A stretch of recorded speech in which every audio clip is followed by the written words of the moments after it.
Good evening, everybody. The music that we are listening to for the moment is actually London Streets from Professor Layton in the Unwound Future. And just because it's been striking me lately, just how much of the Great Ace Attorney feels kind of Layton versus Wright-esque to me. It seems very probable that the Ace Attorney team took a lot of inspiration from that experience to help build this game. Yeah, this music fits right in my opinion. Anyway, let's get to what we're here for today. So we're back into the Great Ace Attorney Chronicles. We are going to start from this game data, and the reason why I'm starting from the title screen again today is because just to check and see what the voices are like in Japanese. I believe this episode will likely begin with a cutscene, probably with some dialogue. I'm just guessing. I just want to know what Ryunosuke sounds like, and various other people, and also when he says yes, when he just says yes, it just never sounds right in English to me. When I can, I'd rather it just stay high, because he is supposed to be a Japanese guy, so I'm trying to split a difference here. I wish I could make Ryunosuke have his Japanese voice while everyone else has an English voice, because that would make the most sense to me. Kind of like pick and choose, like Street Fighter 4 let you do that, or Super Street Fighter 4, or Ultra Street Fighter 4. One of the, maybe all of those did that. Anyway.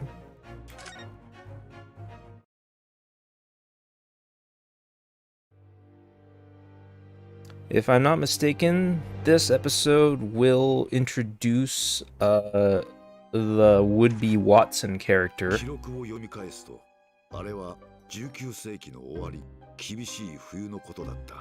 Huh. Whose voice is this?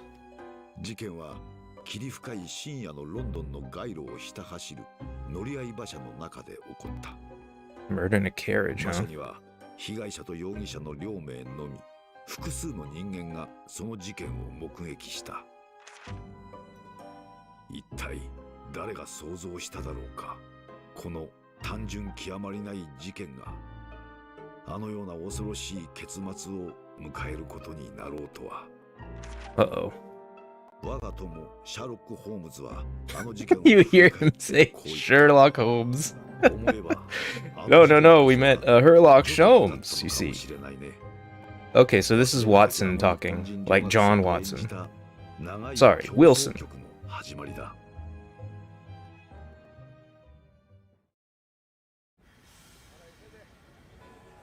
There we go. Animation.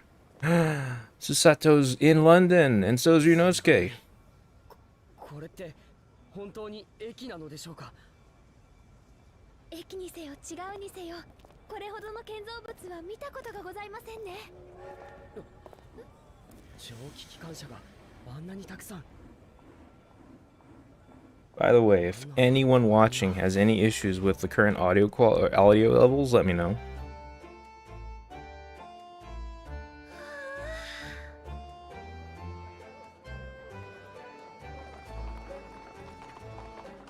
Ryan's Coco, the best in London. なんだか夢みたいです。これが大英帝国のデータ。Yeah, he sounds like a protagonist for sure. Yep, that sounds like a guy from London. それでは官庁街の強盗本院へお願いします。いいとも。あんたたち最近流行りの留学生ってやつかい？そうかい。それなら楽しんでいってくれよな。Oh, it's wintertime. 世界の中心、大英帝国の帝都、ロンドンへ。I'm seeing a lot of like non-serif font, and I feel like that seems wrong in London. I feel like everything should have serifs.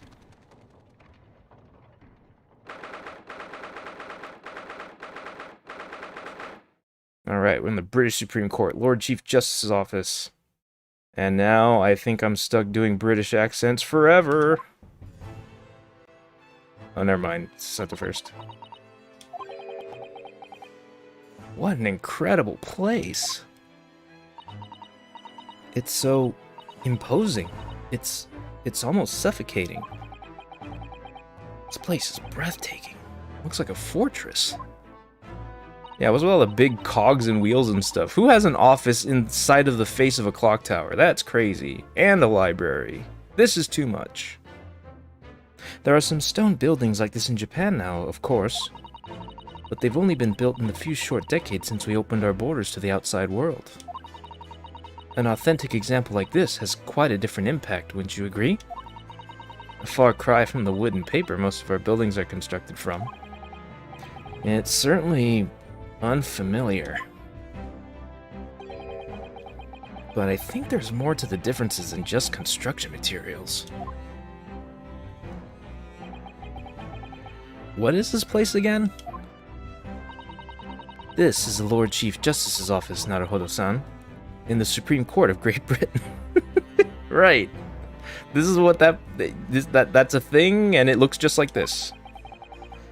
The Lord Chief Justice. We had instructions to report here at this time, if circumstances were different. Oh yeah, FYI, for those just joining us, I don't know why you'd want to tune in right here, but the person who was supposed to be here, unfortunately passed away on our way here. We were supposed to let the Lord Chief Justice know that we had arrived in Japan. But Kazuma can't. That's the guy who died. No. So instead, we are here in a different capacity. As envoys to report the news of Kazuma-sama's death. Yes. And having delivered his or her message, an envoy's duty is done.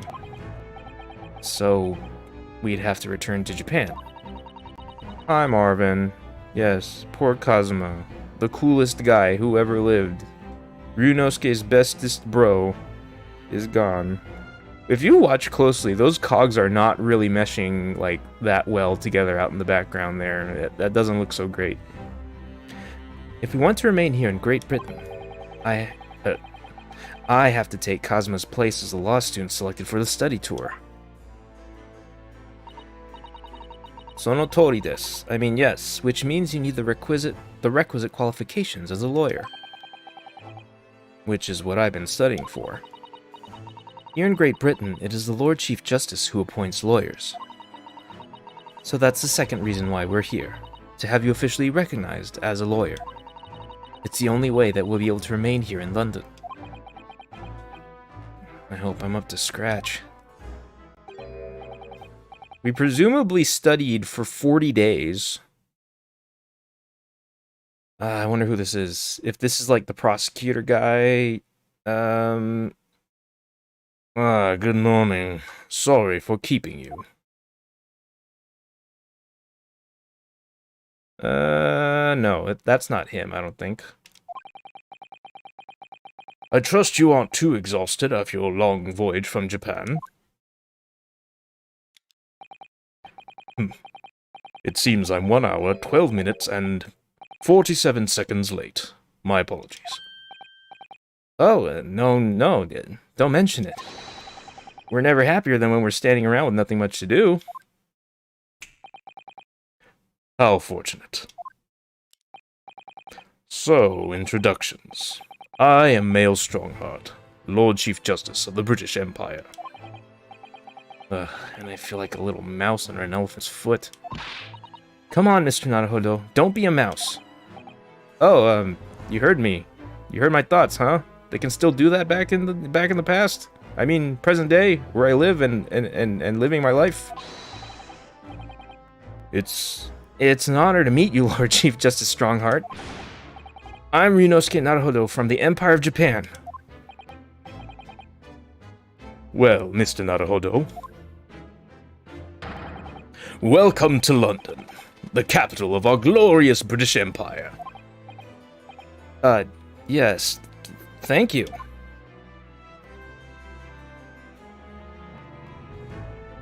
Okay. Well, my MO is always to examine first, so let's see what's up with that desk. This must be the Lord Chief Justice's desk. I believe it's made of marble. Looks more like an over-the-top tombstone that's toppled over to me, I say out loud in front of him. I think that's your fanciful imagination at work again, Mr. Naruhodo.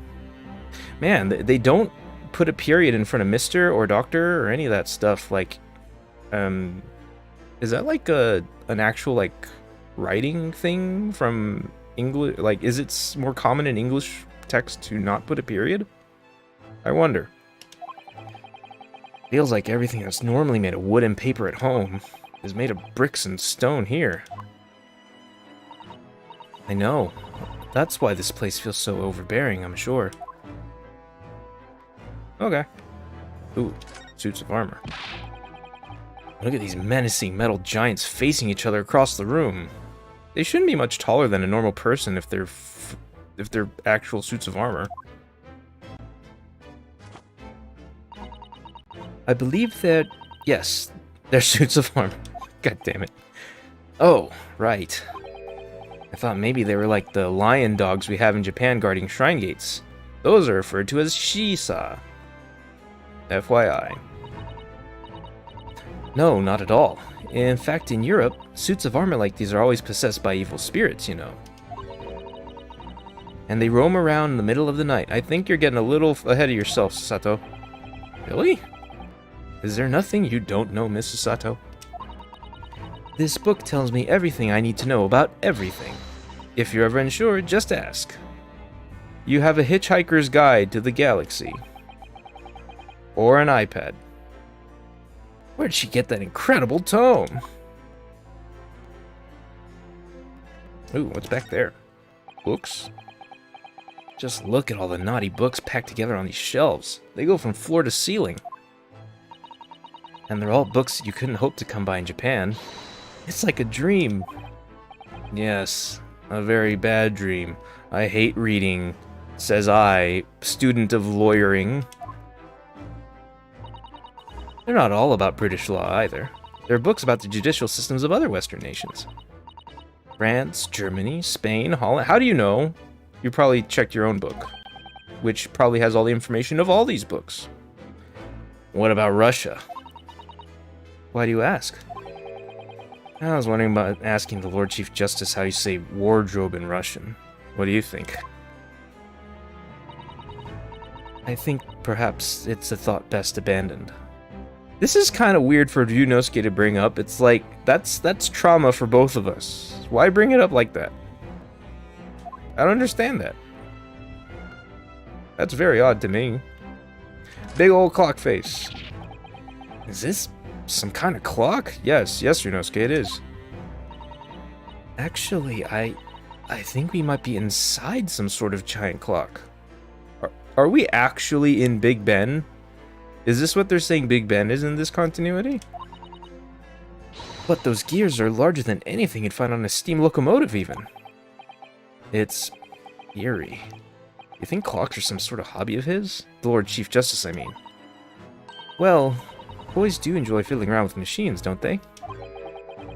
I'm not sure you could fiddle with cogs that size, and I'm certain you couldn't call him a boy. Still, it's amazing how little noise the cogs make considering how large they are. It's almost like they decided not to put any sound in because it would be really annoying. There's actually something quite soothing about their precise rhythm. But something slightly unsettling about how they don't mesh entirely together. Wait, I can go further in this direction? What for? There's nothing in this direction. Which is just as well, because I don't want to have to explore too many things. Perfect. Alright, let's converse with Mr. Whatever his face is. Mr. London here. That's his name. So, what are your impressions of our capital so far? How do you like London? Oh, well, help. I've been so nervous ever since I got here that I can't remember a single thing about the city. It's simply splendid, isn't it, Mr. Naruhodo? Oh? We had a wonderful view of some of London's streets from the carriage on the way here from the station. Everything is so impressive and grand. I must say, I'm almost lost for words. I'm glad to hear you like it. The city boasts tramways, piped water and gas, even cables supplying electricity. We spearhead every revolutionary new technology in the world. Every visitor to London is astounded. Oh yes, astounded is the word. Thanks for saving me there, Sato-san. And everyone seems so jolly and full of vigor. Yes. There's much excitement about the upcoming great exhibition we will be hosting here in London. Great exhibition? Cultural and technological achievements from around the globe are to be exhibited here in our great city. It will be the greatest spectacle of its kind in history, and will make Paris's World Fair look like a toy shop. Gosh, I can hardly imagine how magnificent it's going to be. Great Britain's capital city is nothing but magnificent. London is the center of the modern world. Even if you do say so yourself. The sun will never set on our great empire. Oh man, he's taking a jab at Japan, I think, by saying that.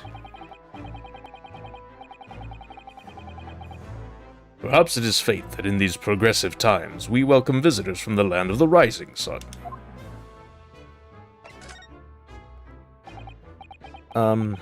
Lord Chief Justice.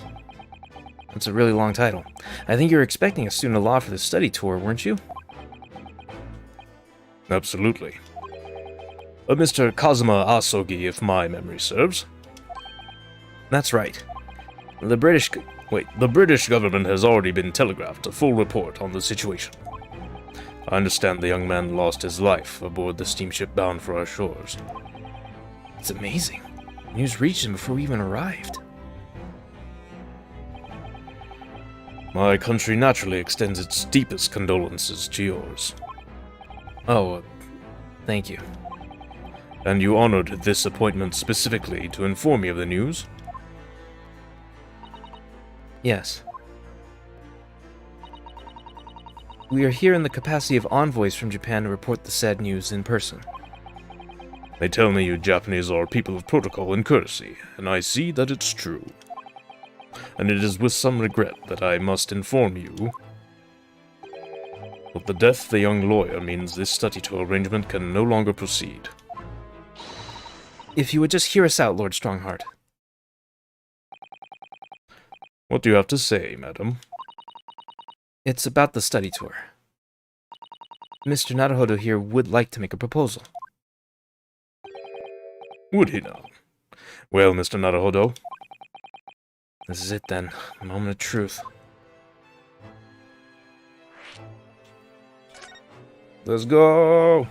The thing is, Lord Justice, Lord Strongheart, I was wondering if perhaps you would consider allowing the study tour to go ahead. Don't misunderstand me. Britain would ideally like to see the tour go ahead. But without a lawyer from your country, there's nothing to be done. Well, in that case, what if there was someone else? Another lawyer from Japan, I mean. Is there something I don't know? Only a single lawyer was invited to Great Britain from your country, and that was Mr. Asogi. At least, that is what I've been led to understand. Well, the thing is, this really isn't going well at all. I just can't seem to find the right words to say to this man. Mr. Naruhodo, I could ruin things here if I'm not careful. What am I gonna say?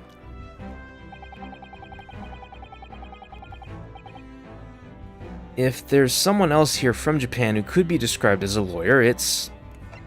Wow, they give me the choice? I mean... My character would be the dumbest shit in the world if I didn't just say it's me, because that's exactly what it should be. There's no... I can't not do it. It's me. I can do it. Is that so?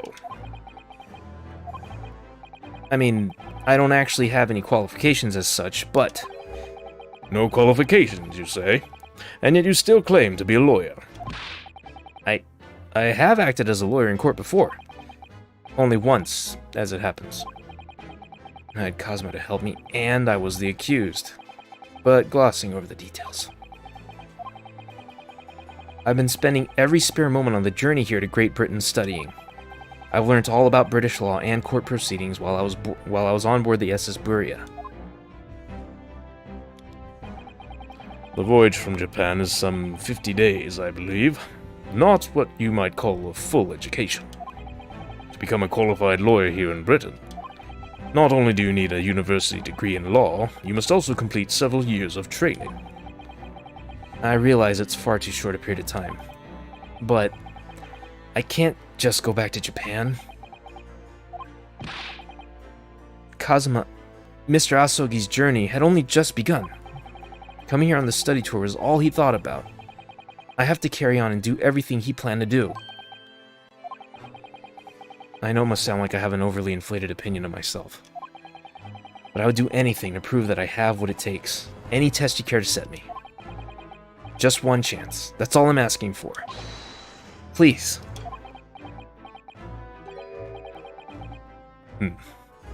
31 seconds. Sorry. Your opening statement there, Mr. Naruhodo. It was 31 seconds long. Not too brief, not too protracted. A perfectly judged appeal, I would say. Which is a skill that would stand you in good stead as a lawyer. Oh. Thanks? So, you're willing to put those words to trial, are you? Well, I'm all for entertainment. Huh? Well, let me ask you one thing first, sir. Yes. You say you intend to do everything Mr. Asogi planned to do. Are you firmly set on that path? Well, yes. That's my intention. I see. Am I imagining things? Or did his expression just alter a fraction there all of a sudden?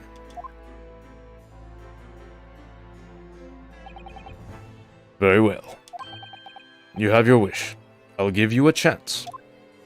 A test to become a specially certified lawyer. Whether you pass or fail is entirely down to you. Really? Alright, let's have a test. So, what form will the test take exactly? Tell me, Mr. Naruhodo, what do you consider the role of a lawyer to be? Well, defending people, of course. Well said. So, let's have you defend someone. Huh?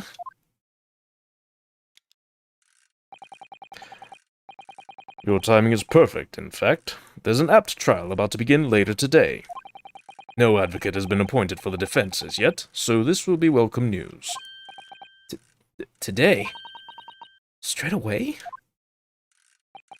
If you manage to secure a verdict of not guilty, you'll have passed my test. What could be simpler? How do I get myself in these situations? Well, could I ask, what sort of trial is it, Lord Strongheart?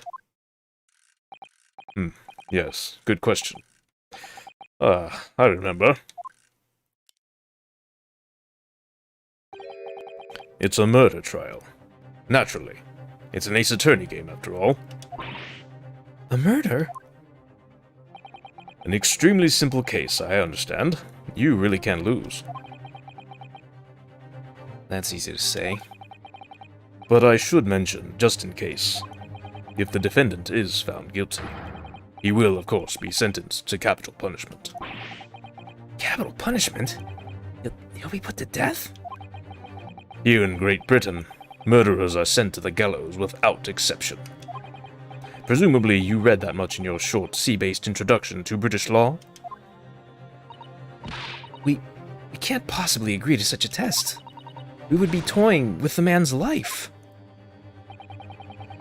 I am the Lord Chief Justice, and I've decided it's acceptable. But You can't do that, can you? There's no need to overcomplicate this. All you have to do is ensure that you don't lose. So the defendant may live or die depending on how well I perform in court? If I lose, you'll be hanged.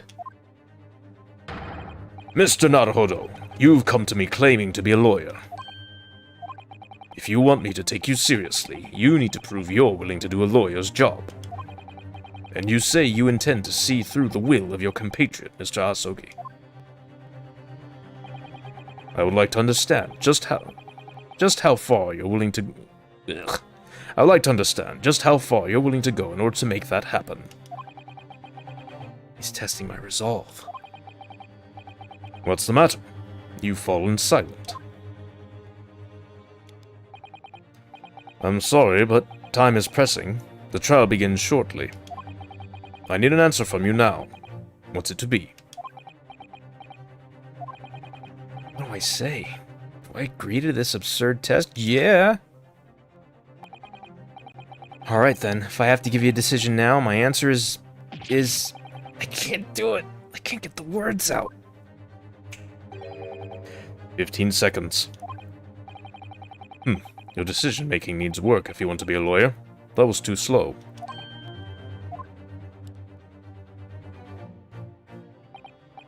So, it's as I suspected, is it? Sorry. You have noble intentions, but lack the resolve to see them through. The test is cancelled. Thank you for stopping by. Go and acquire your ticket for passage back to the East tomorrow. This conversation is over.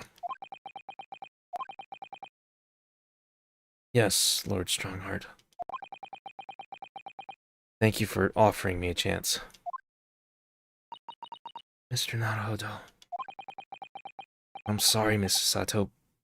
But what could I do? It's alright. I understand. You do. It's not an easy decision to choose whether to defend a man in these circumstances. But resolve has absolutely nothing to do with it. Oh, Sasato's about to be the best character. What are you trying to say, madam? I think what Miss Susato means is that no matter how badly I'd like to be recognized as a lawyer and stay here in Great Britain, to risk another man's life by treating his one and only chance at a trial so trivially would be utterly unforgivable. And I feel exactly the same way. I'm sure the defendant won't see this trial as a test, as some kind of experiment.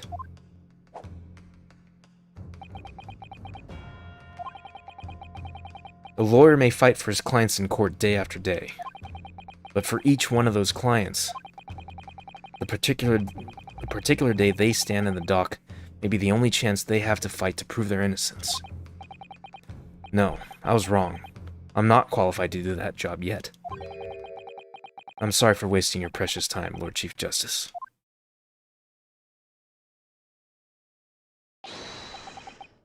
Wait, Mr. Naruhodo. Oh. Was there something else? It's approximately 20 minutes by carriage to the Old Bailey from here. If you leave immediately, you should still be there in time. But I just said that. I was quite serious in what I told you. The defendant in this case has literally no one to advocate for him. What? At this point, he can't hope to find someone to represent him. The trial will begin without a defense. And if that happens, there's only one possible outcome.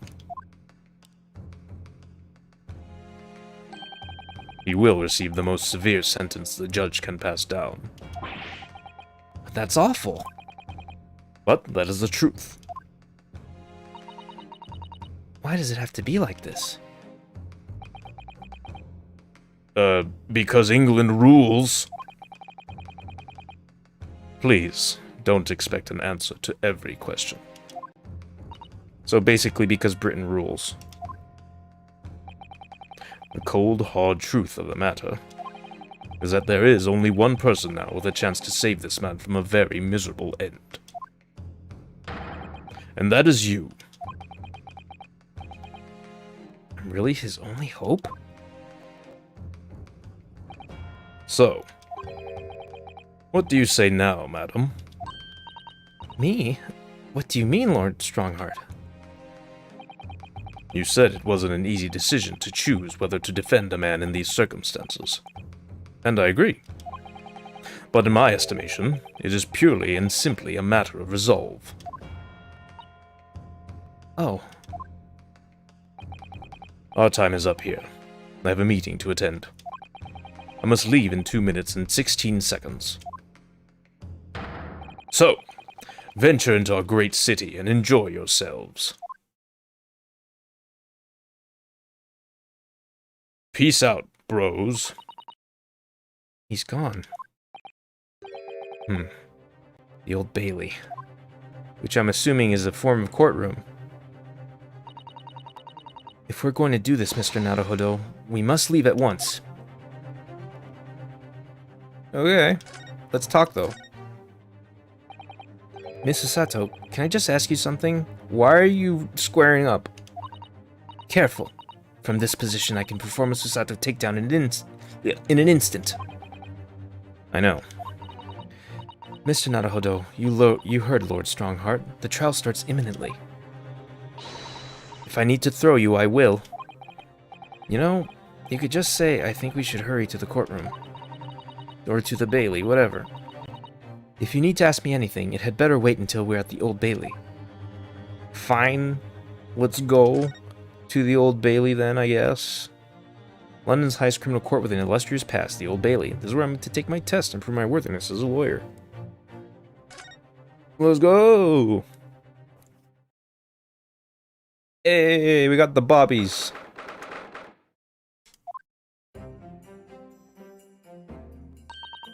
Oh, thank goodness, we're in time. There's still 15 minutes until the trial begins. I never knew a horse-drawn carriage could go so fast. I thought my teeth are gonna rattle loose. Did you hear what I said to the driver when we climbed aboard?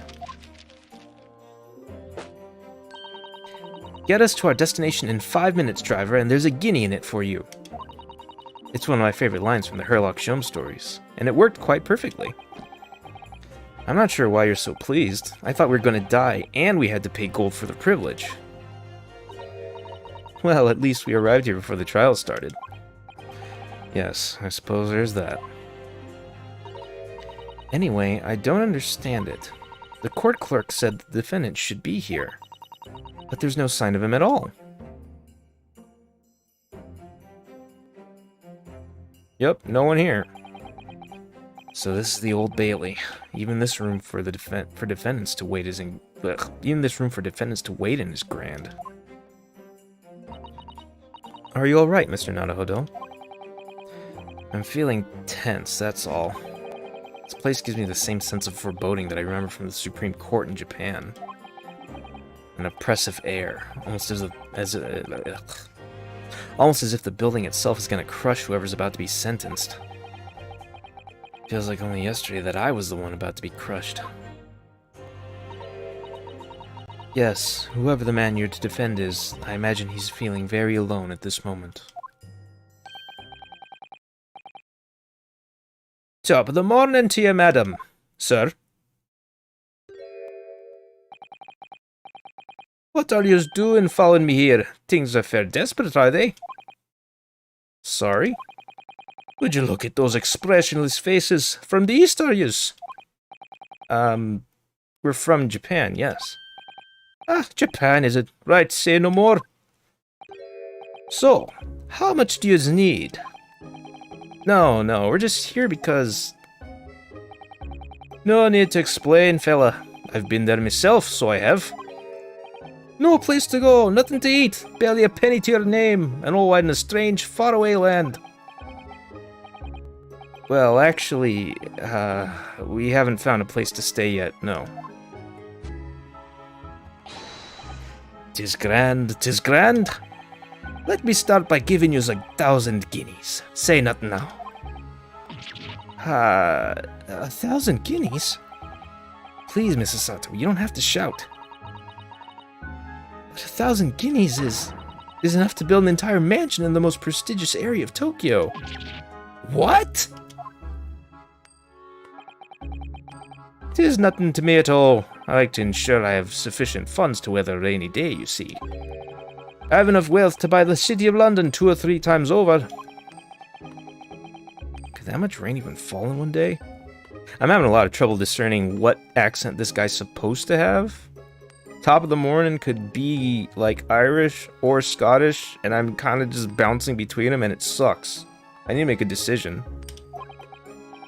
Well, even so, we couldn't possibly accept such a large sum of money. Whoa! Ah! I didn't mean the eye. Well, I wasn't expecting that. Don't get me wrong, fella. I'm not giving it to you no strings attached. I'll be wanting you to do something for me. Oh? To be honest, 'tis a little embarrassing. The trial that's about to begin, you see, is for me good self here. I'll be in the dock. So now, what I want you to do is come along with me and stand there beside me. Officially, you'd be my lawyer, but that's just a little detail now. Oh, well, the thing is... Don't worry about the ting. Okay, ting? I think that's probably a tip for Irish. Maybe I should switch up. All you have to do is stand up there next to me, nothing more. Otherwise, you see, the trial is going to start without me having any kind of representation at all. So it's true. The Lord Chief Justice wasn't just making it all up. I'm terribly sorry to have to ask, but does that mean you're the defendant in this trial? Bluster and blazes! Do yous not know who I am? Me, one of London's biggest names! No, sorry. We've only just arrived in the city, you see. I see. Suppose it isn't altogether impossible. Well, just next to Hyde Park there in the center of London is another beautiful park. Sorry? A park? What? It is called McGilded Park, full of blossoming flowers in the spring and singing birds and whatnot. I donated it to the city, so I did. An entire park in central London? A city of smiles, that's my vision for London. Magnus McGilded.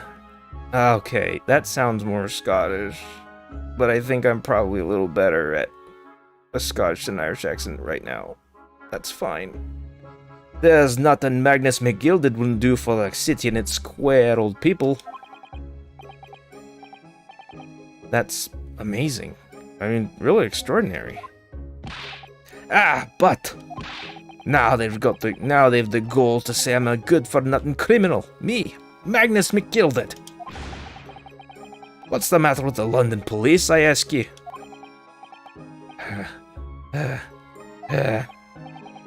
Alright, don't pass out. Mr. Naruhodo. Perhaps now would be a good time to introduce ourselves while the gentleman catches his breath. Good idea.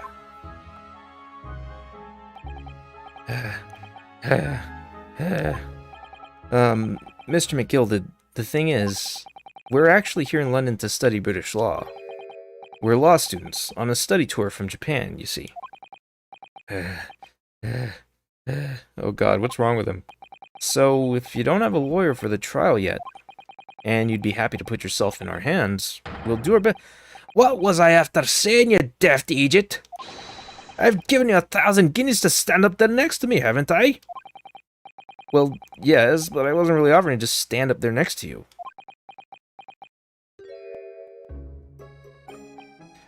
Oh, I think I see what's going on here. Sorry? I know what you're thinking. This Chancellor of a fellas claims to have more money than the Queen. But if that's true, why the blazes can't he hire the finest lawyer in all of England? Because he did it. That's the only explanation. Well? Well, not at all. Not at all. Although it is a little strange, to be honest. Why you don't have a lawyer, I mean. That would be the fault of the Reaper. Sorry? Did he just say Reaper? Aye, the Grim Reaper of the Bailey, Lord Barak von Zeeks. He's the prosecutor. The prosecutor is the Grim Reaper? When Van Zeeks stands for the prosecution, they call the accused as sacrificial lambs. And to this day, in every single trial in which he's been the prosecutor, the accused has been damned. What? So it's reached a desperate situation, where there's no one willing to stand in defense against the fellow at all. You could say he's a living legend of the Old Bailey. Goodness, Lord Barak von Zeeks. He must be an exceptionally talented prosecutor, then.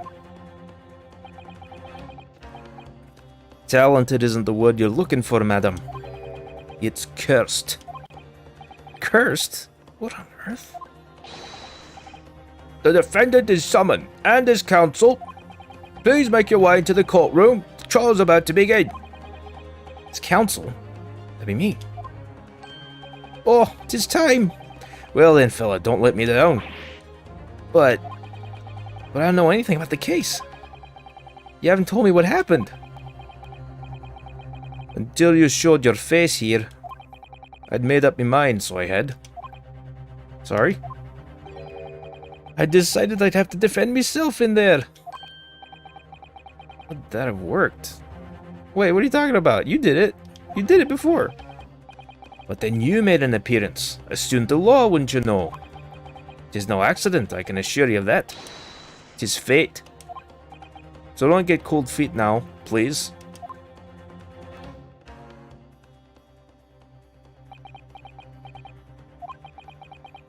I literally know nothing about the case or about this man who stands accused.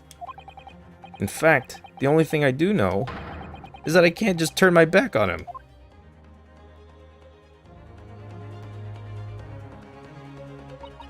Mr. Naruhodo, the man is no one. He'll have to stand alone in that courtroom armed with nothing to defend himself. Yes, something that Kazuma would never have allowed to happen. Counsel for the defense, what are you doing? If you're late for the start of the trial, you will lose your right to stand. I'll be right there.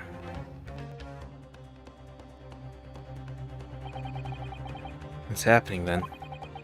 My first trial in a British court.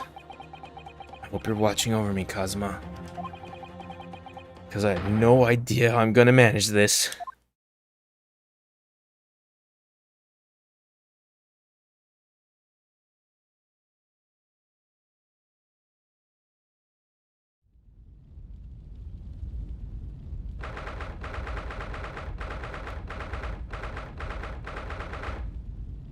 Well, we got fire.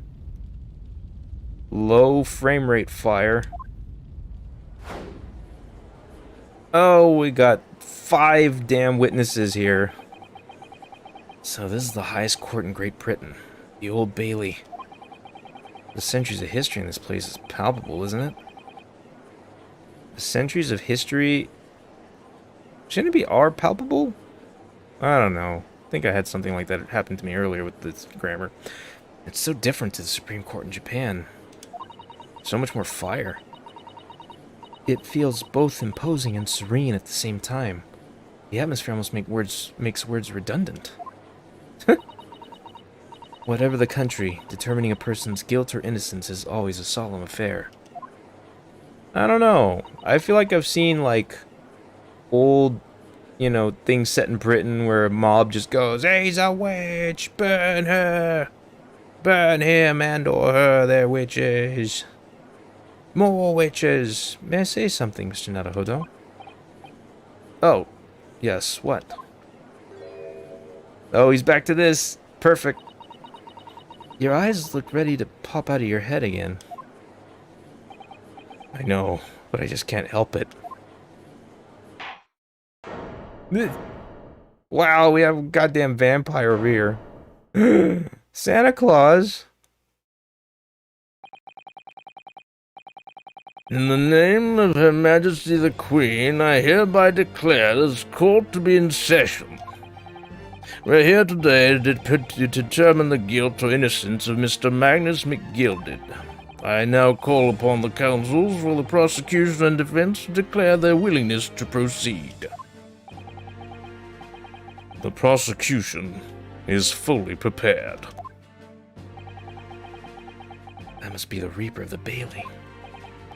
He really does look fully prepared to dispatch his next poor victim to the underworld. He looks like he's about to say enough talk, have at you. Counsel for the defense, you appear to be Eastern. Do you speak English? Huh? Oh, yes, of course. Sorry. But he asked if the defense was ready. And I couldn't be further from ready if I tried. Those eyes please me, Nipponese. They shroud your fear, your doubt, your trepidation. They run wild, clinging to some phantom notion of courage. The quintessential look of a sacrificial lamb. Ugh, a cold shiver just ran down my spine all the way to the tips of my toes. Now, Mr. McGilded. Yes, my lord. You stand accused of murder, a capital offense. You could be sent to the gallows if found guilty. Are you quite sure you wish to entrust your defense to this foreigner? As I've always said, my lord, 'tis a grand thing to give opportunities to the young. Even if the fellas are student from some little island off in the Far East. Is it not the British way to ignore the dangers to yourself and give those less fortunate a fair chance? I like to think that acts of chivalry do the great British Empire proud. Listen to Mr. McGilded. What a fine gentleman London has in him. Did you hear he donated £5,000 to the government the other day? Mother, please, may we go and play in McGilded Park? It seems as though everyone in the public gallery is firmly behind Mr. McGilded. That's definitely welcome news, and he certainly has a way with words. I'm surprised he couldn't convince anyone to defend him. Okay, there's actually the way that camera moves with the gavel, and it's very similar to the one that the Japanese judge guy had in the Supreme Court in Japan. There's something about the way that's animated. I wish there was more weight to it. More impact to it. Like, it feels like the gavel just stops abruptly. I want like an effect or something. Anyway. Eloquently put, Mr. McGilded, and most laudable sentiments. Now, ladies and gentlemen of the jury, I'm sure I need hardly remind you that you 6 members of the public have been selected for your impartiality. Are you ready to proceed? Yes, my lord. If the task is to send rotters to the gallows where they belong, I'm more than ready. At the manor, his lordship always says we should dispose of rubbish promptly.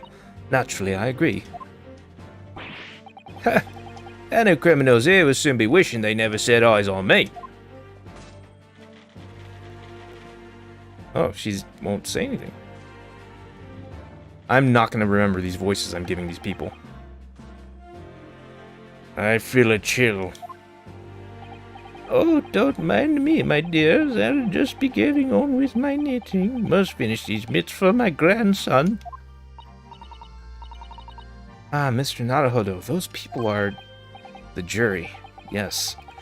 That's something we don't have in Japan yet. That's right. I've only ever read about it. But here in Great Britain, the court's final verdict depends on the opinions of these 6 jurors. The judge passes sentence according to the law, but the jurors determine guilt based on common sense. So the defendant is ultimately judged from two completely different points of view. But how exactly do the jurors give their verdict? That I don't know, but I'm sure it will become clear as the trial progresses. Yes. Prosecutor Van Zeeks. My lord. It's been a number of years since we've seen you here in the courtroom. I thought you'd renounced your fame. I'm known as the Reaper of the Bailey, my lord. Infamy rather than fame, I would say. But yes, 5 years have passed since I last spread my wings in this capacity. So, what brings you back? Is there some change of circumstance of which the court should be aware?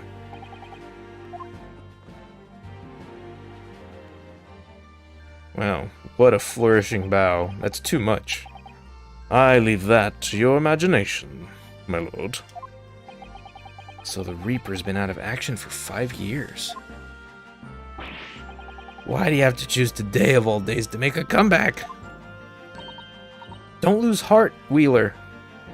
I mean, wrong show. Don't lose heart, Mr. Naruhodo. As you wish, sir. The court nevertheless welcomes your return. Now then, opening statements, I think. A summary of the case, if you please. Certainly, my lord. As your lordship is aware, this is a case of overwhelming simplicity. We must be the only ones in here who aren't aware. The incident took place in the late evening, 3 days past. The hour was some minutes after 10. The victim was a maker of building bricks known in the community as Thrice-Fired Mason. Sorry?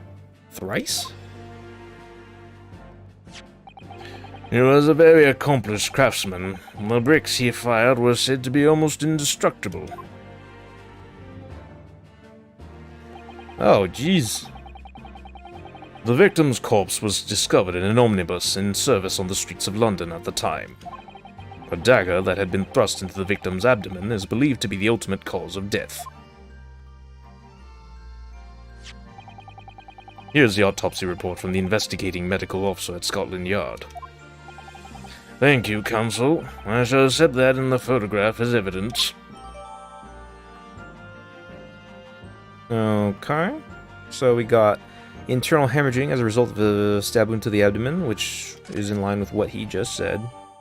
As well as a photograph that we just saw.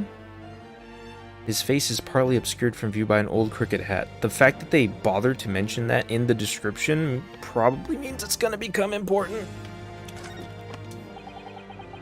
And one further item of evidence. The prosecution wishes to submit these as well. And these are... Good lord! Is that blood, counsel? Yes, my lord. Seized by policemen who arrived at the scene. These gore-soaked gloves were taken from the hands of the accused when he was arrested. What? Mr. McGilded's gloves had blood on them? What the hell, man? I can't defend that. Yes, I will accept these as evidence as well. Defense leather gloves have been entered into the court record. How did I get into this? Oh, right. My best friend died. And now I blindly marched into his goals in his stead. And backed into a corner before I even started. Continuing. According to the driver of the omnibus, there were only 2 passengers traveling inside his vehicle at the time. Only 2? Obviously, one of those passengers was the deceased brickmaker, Mr. Mason. The other was the accused, Magnus McGilded. Well, rather damning circumstances, to say the least. Defendant, what say you? Well, of course, I have no recollection of such a thing. Mr. McGilded. To be sure, I rode the omnibus that evening. But whenever I'm in a carriage, I'm taken with a fierce tiredness, and I always succumb to it. Are you claiming to have been asleep? 'Tis the motion of the carriage, my lord. Lilting, so it is, and when I opened my eyes again, 'twas a desperate sight before me, the body of a man I'd never laid eyes on before in my life. Now I ask yous, what good-hearted soul wouldn't rush to help a fella bleeding from his stomach? I wasn't about to start worrying about me gloves now, was I? I reached out to give the man a hand. So the blood got onto the gloves then, after the man had been killed. Oh, you don't agree? Unfortunately, that statement of the driver's is only the beginning. What? It's not all of it? There were multiple witnesses to the precise moment at which the brickmaker was fatally stabbed. I like how they react and type faster and stuff. Order, order, order. I like how they really overspell order for you. When the killing took place, only the victim and the accused were inside the carriage, and there were witnesses to the crime. This is not just a case of compelling evidence. It's the nail in the coffin for the accused.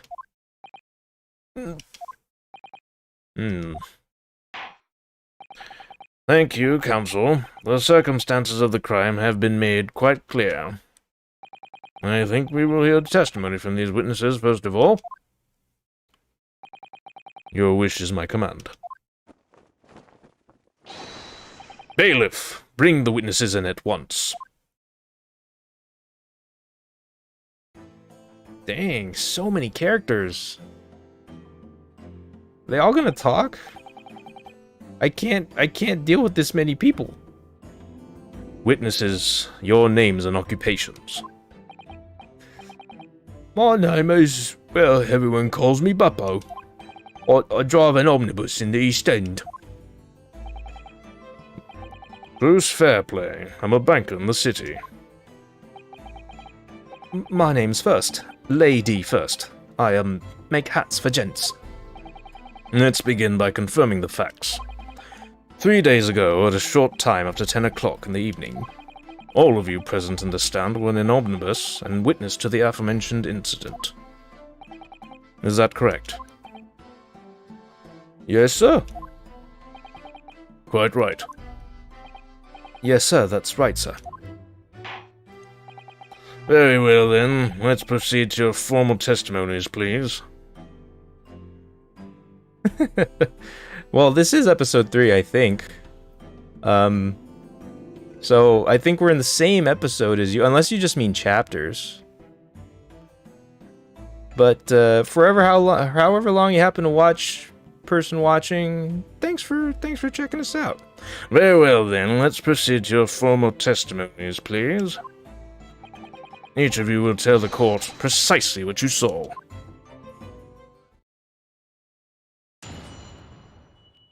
Witness testimony, what the witness saw. It was the last bus the evening, so I had few customers. I remember it well. The victim and man accused of killing him were sat next to each other inside the bus.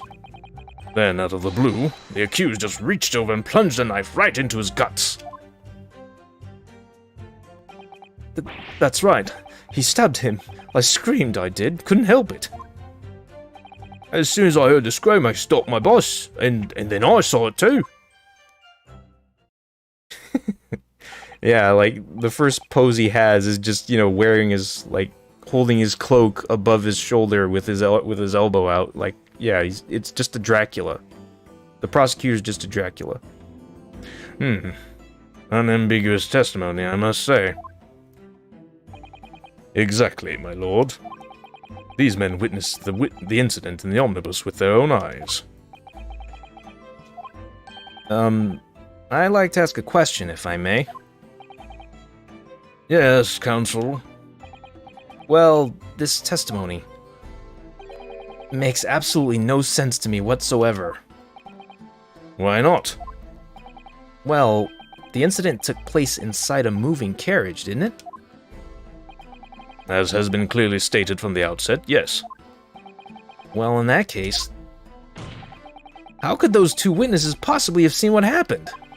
There's no way they could have seen the inside of the moving carriage. Help me out here, Tex. Go a little faster.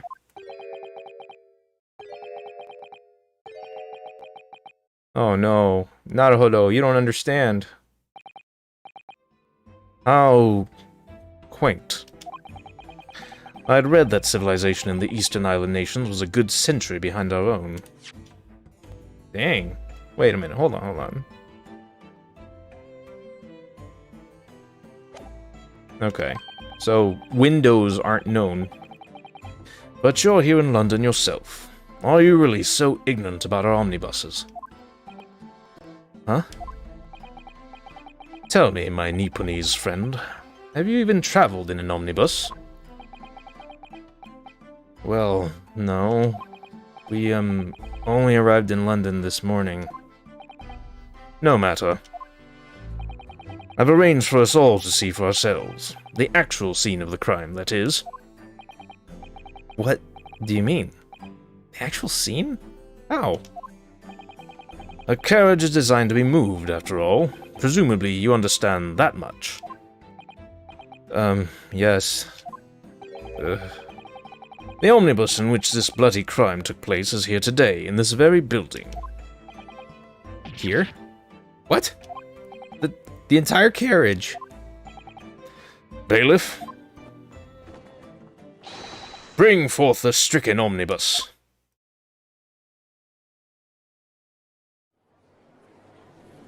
Damn, they just stuck it right in the courtroom, huh?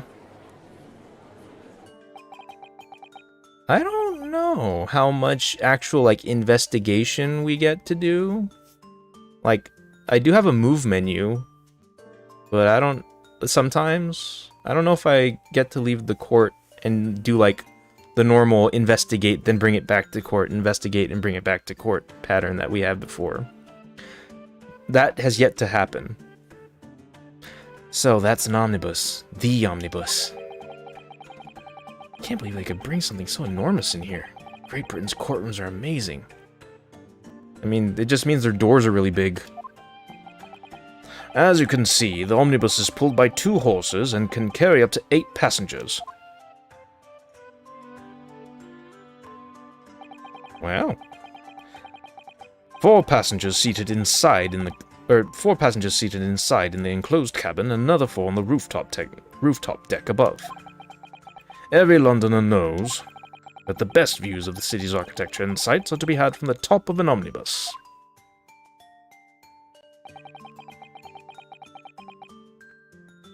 Yes, Marvin, a vintage bang bus. You nailed it. And I should point out to our foreign guests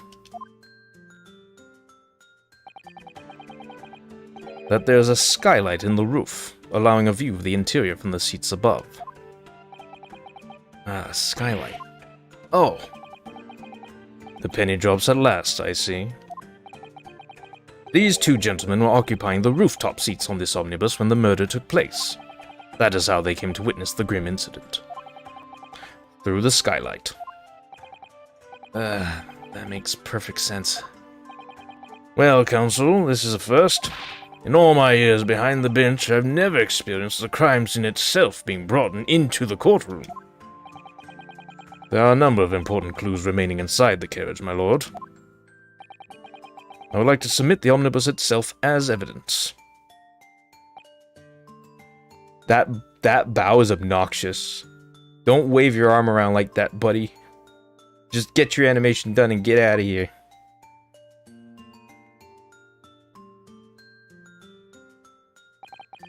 Very well, I see no reason why not.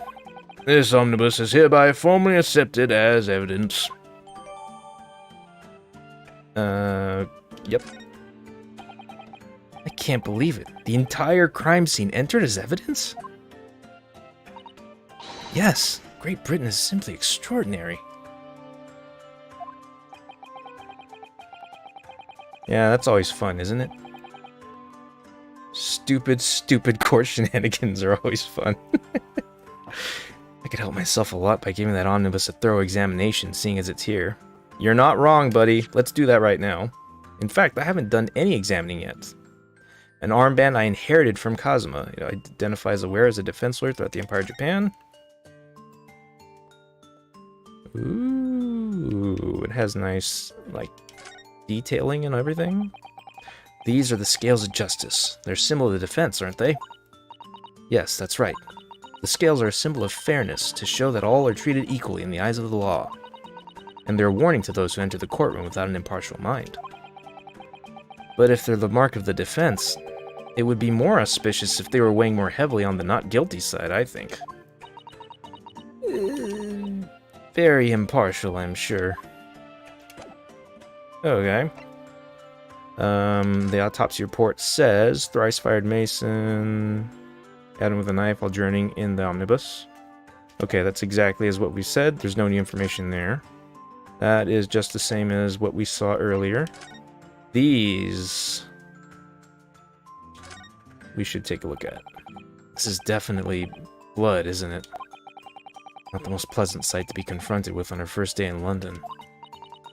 Well, nothing will come of grumbling now. No. By the way, is Mr. McGilded right-handed?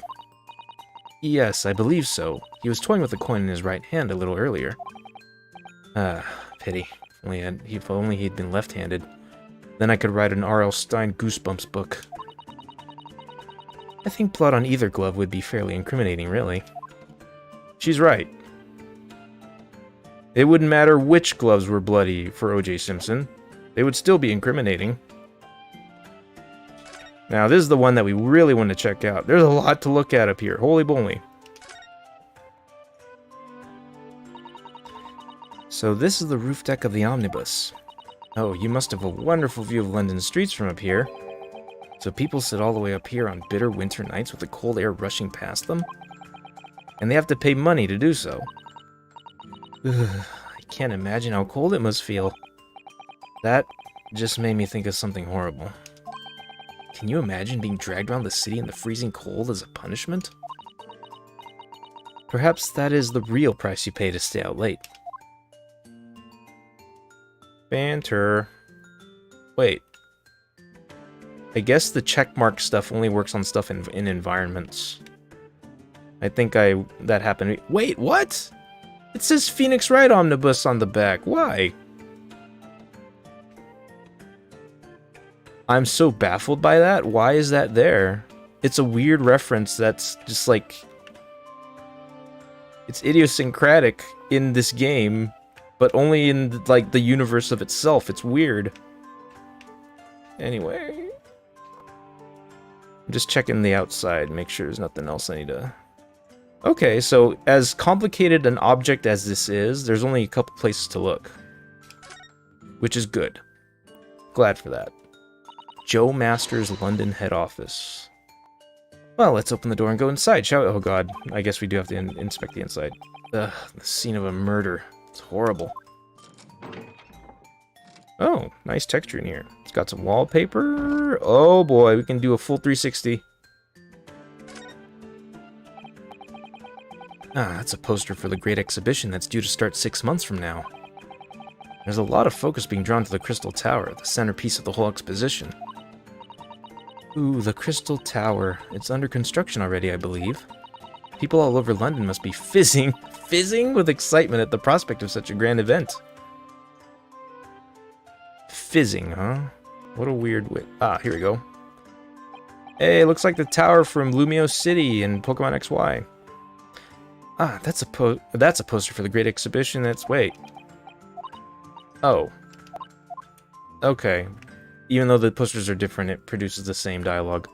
That's fine. Check the door. No! Okay, yeah, it's to get out. Have you seen enough? Let's step back outside then. No, I didn't want to do that.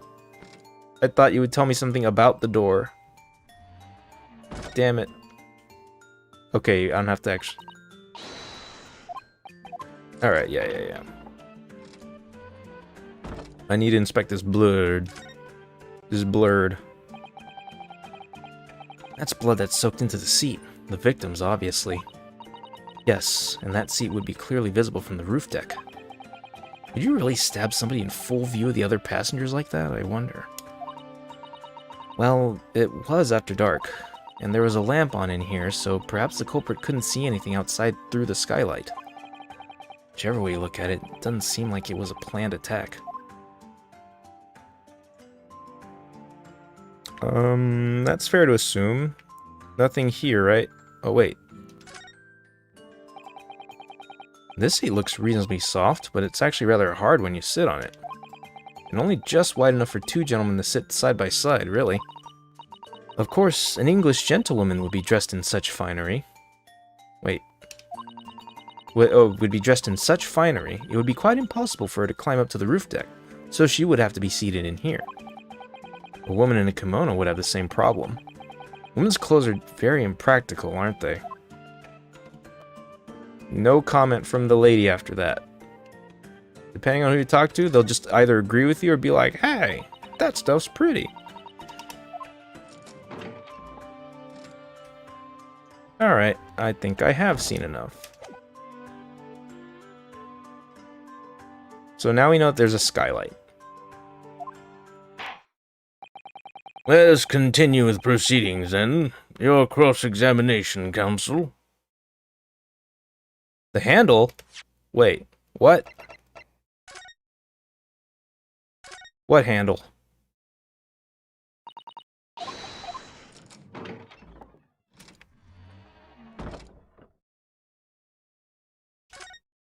Oh, I can look up. It's quite a large skylight, isn't it? Yes, quite large enough to afford a good view in the cabin from the roof deck. Guns appear to be a handle or catch of any description. So I suppose it can't be opened from inside the cabin, at least. Okay, wait a minute.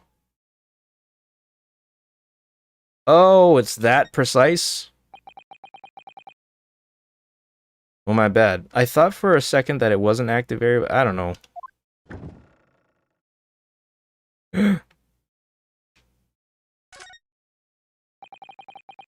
This looks like all sorts of equipment that might be needed to keep the omnibus running. Feeding tubs, tools to repair wheels, blankets, horseshoeing tools. So it's a storage compartment for the coachman to keep his things, it seems. There doesn't seem to be any space for passengers to stow their luggage, that's for sure. Well, I don't imagine it would be very convenient for that purpose anyway. Especially considering that you have to sit on top of it. I suppose not. Wait a minute.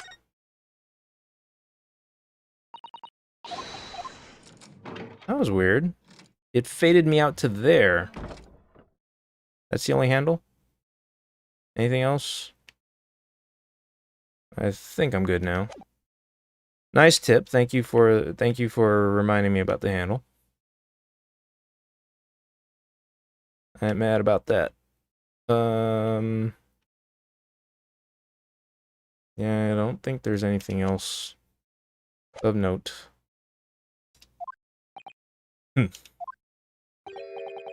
Pray don't expect this Nipponese stray to understand the intricacies of a British court's cross-examination rights.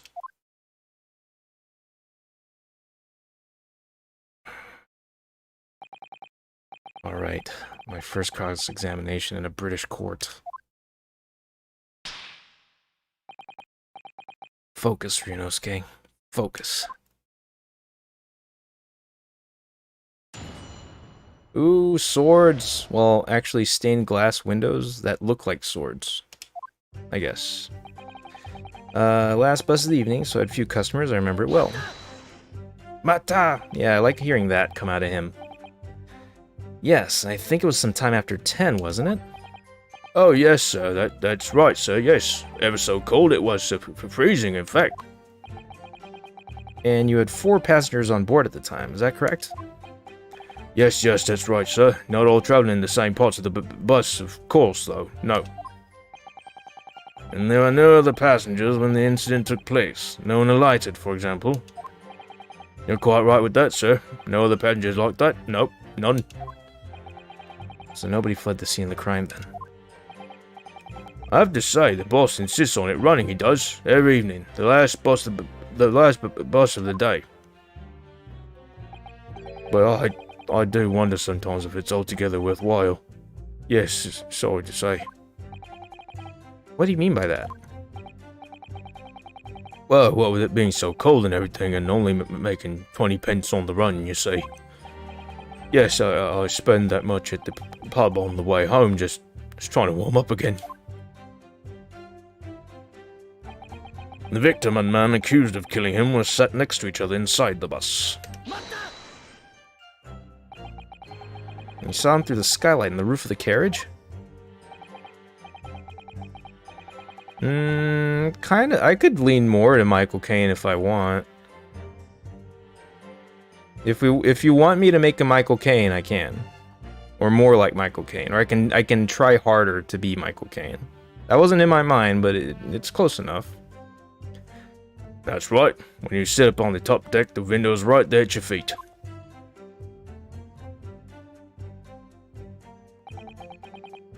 There's a lamp on inside, so I had a pretty good view. Oh, look at them folding their hands so neatly. So politely. And two of them were wearing hats, and I couldn't exactly make out their faces.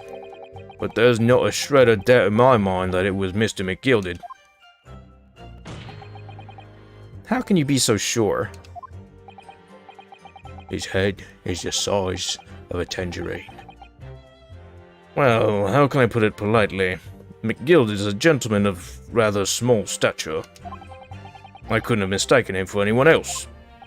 I'm flip-flopping between Cockney for this guy. I'm sorry. Let's not forget that when the vehicle came to a halt, the only people inside the enclosed cabin were the deceased Mr. Mason and Mr. McGilded. There's no room for doubt here. I really wish there was. Then, out of the blue, the accused just reached over and plunged a knife right into his guts. You actually saw the exact moment it happened? Didn't I already testify to that?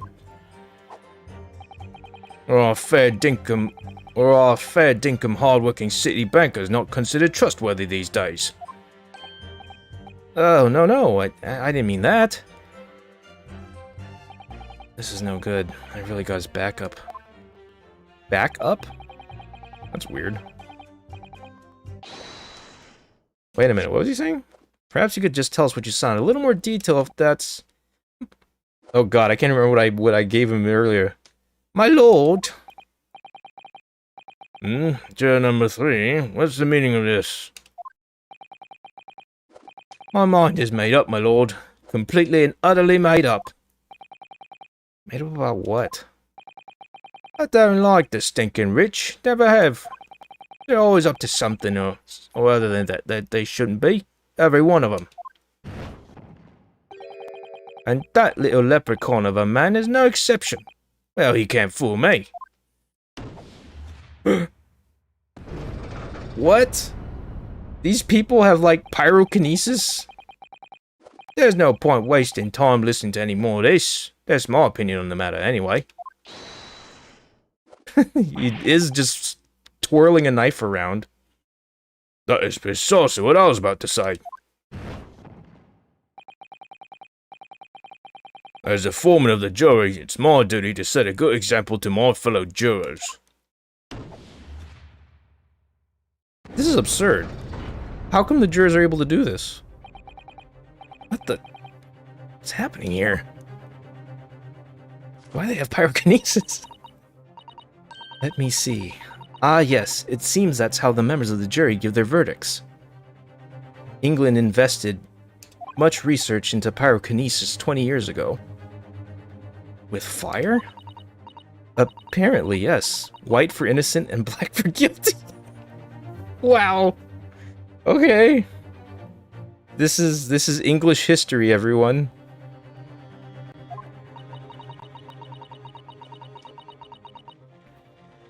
When I realize that a choice is coming, I do tend to do that.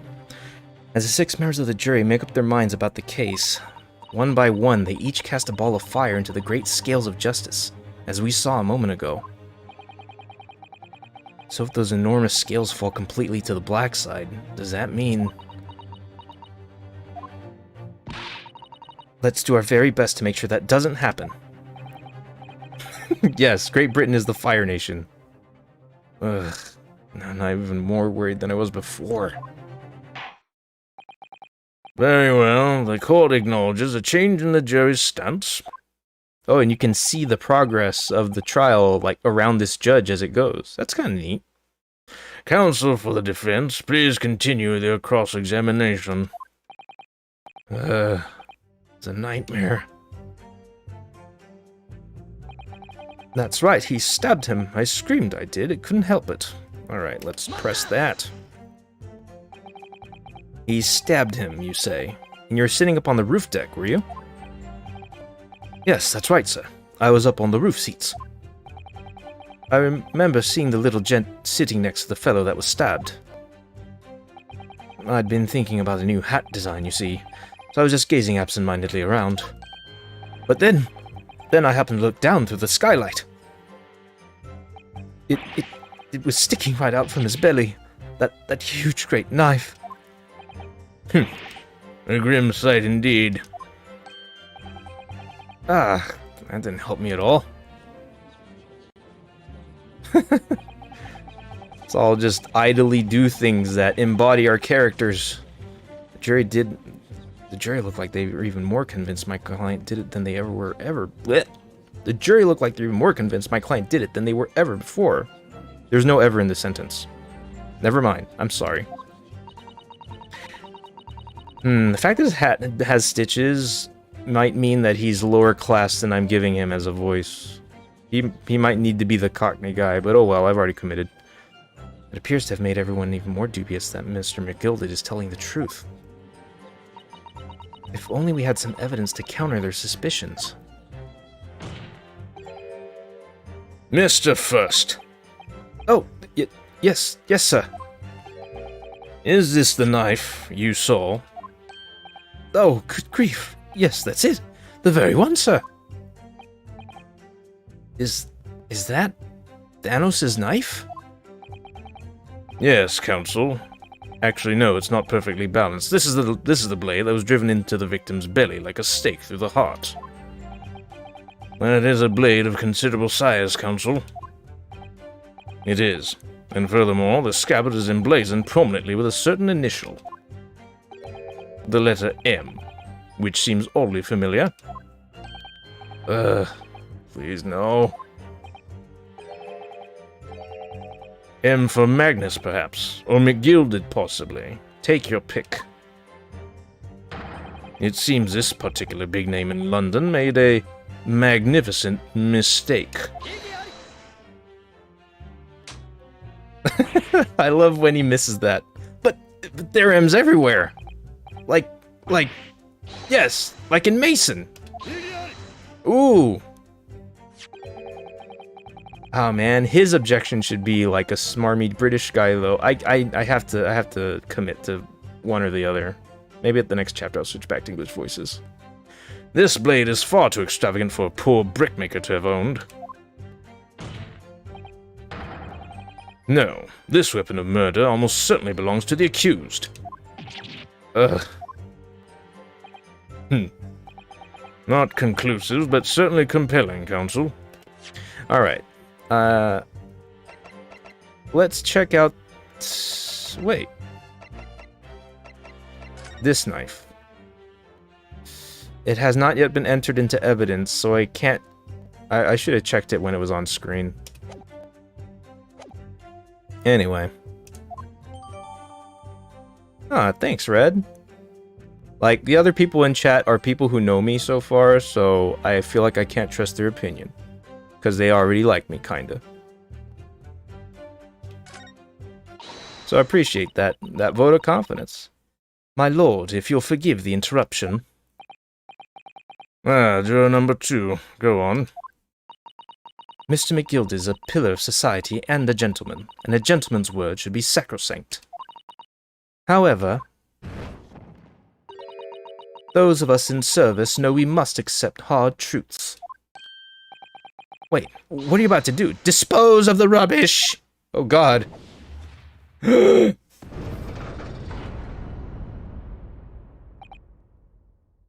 Oh Well, cool.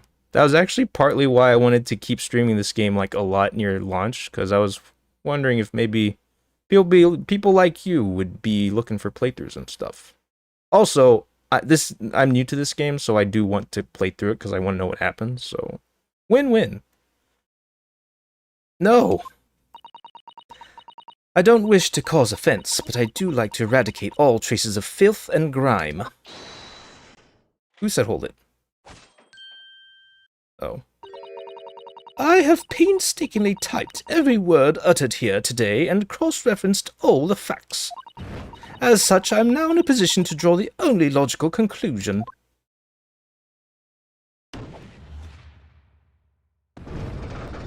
How are they all firebenders? Not again. That's 4 out of 6 jury members who've proposed a guilty verdict. There are only 2 left? We've had it. Every time I press these witnesses for more information, I just make the situation worse. Nevertheless, what we need more than anything at the moment is more information. We're still very much in the dark.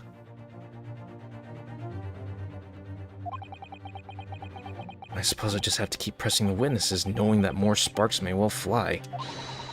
We mustn't give up hope that we'll uncover something that will give us a way to fight back. But... alright, I'll keep trying. I can't give up. I just need to keep calm and listen to the witnesses' statements again. Alright, oh, this is actually the last statement. As soon as I heard the scream, I stopped my bus, and then I saw it too. I'm actually having trouble remembering whether or not that's a voice I gave him before.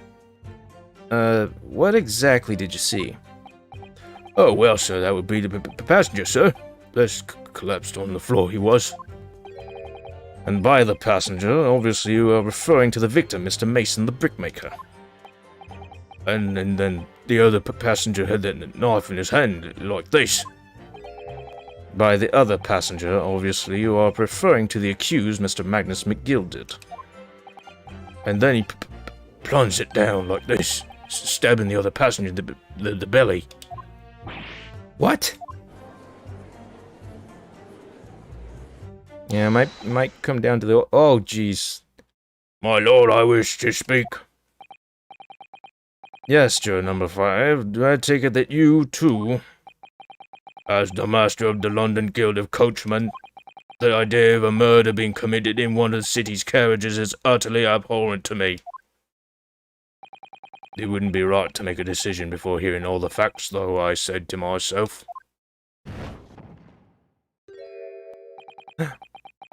But I've heard enough now.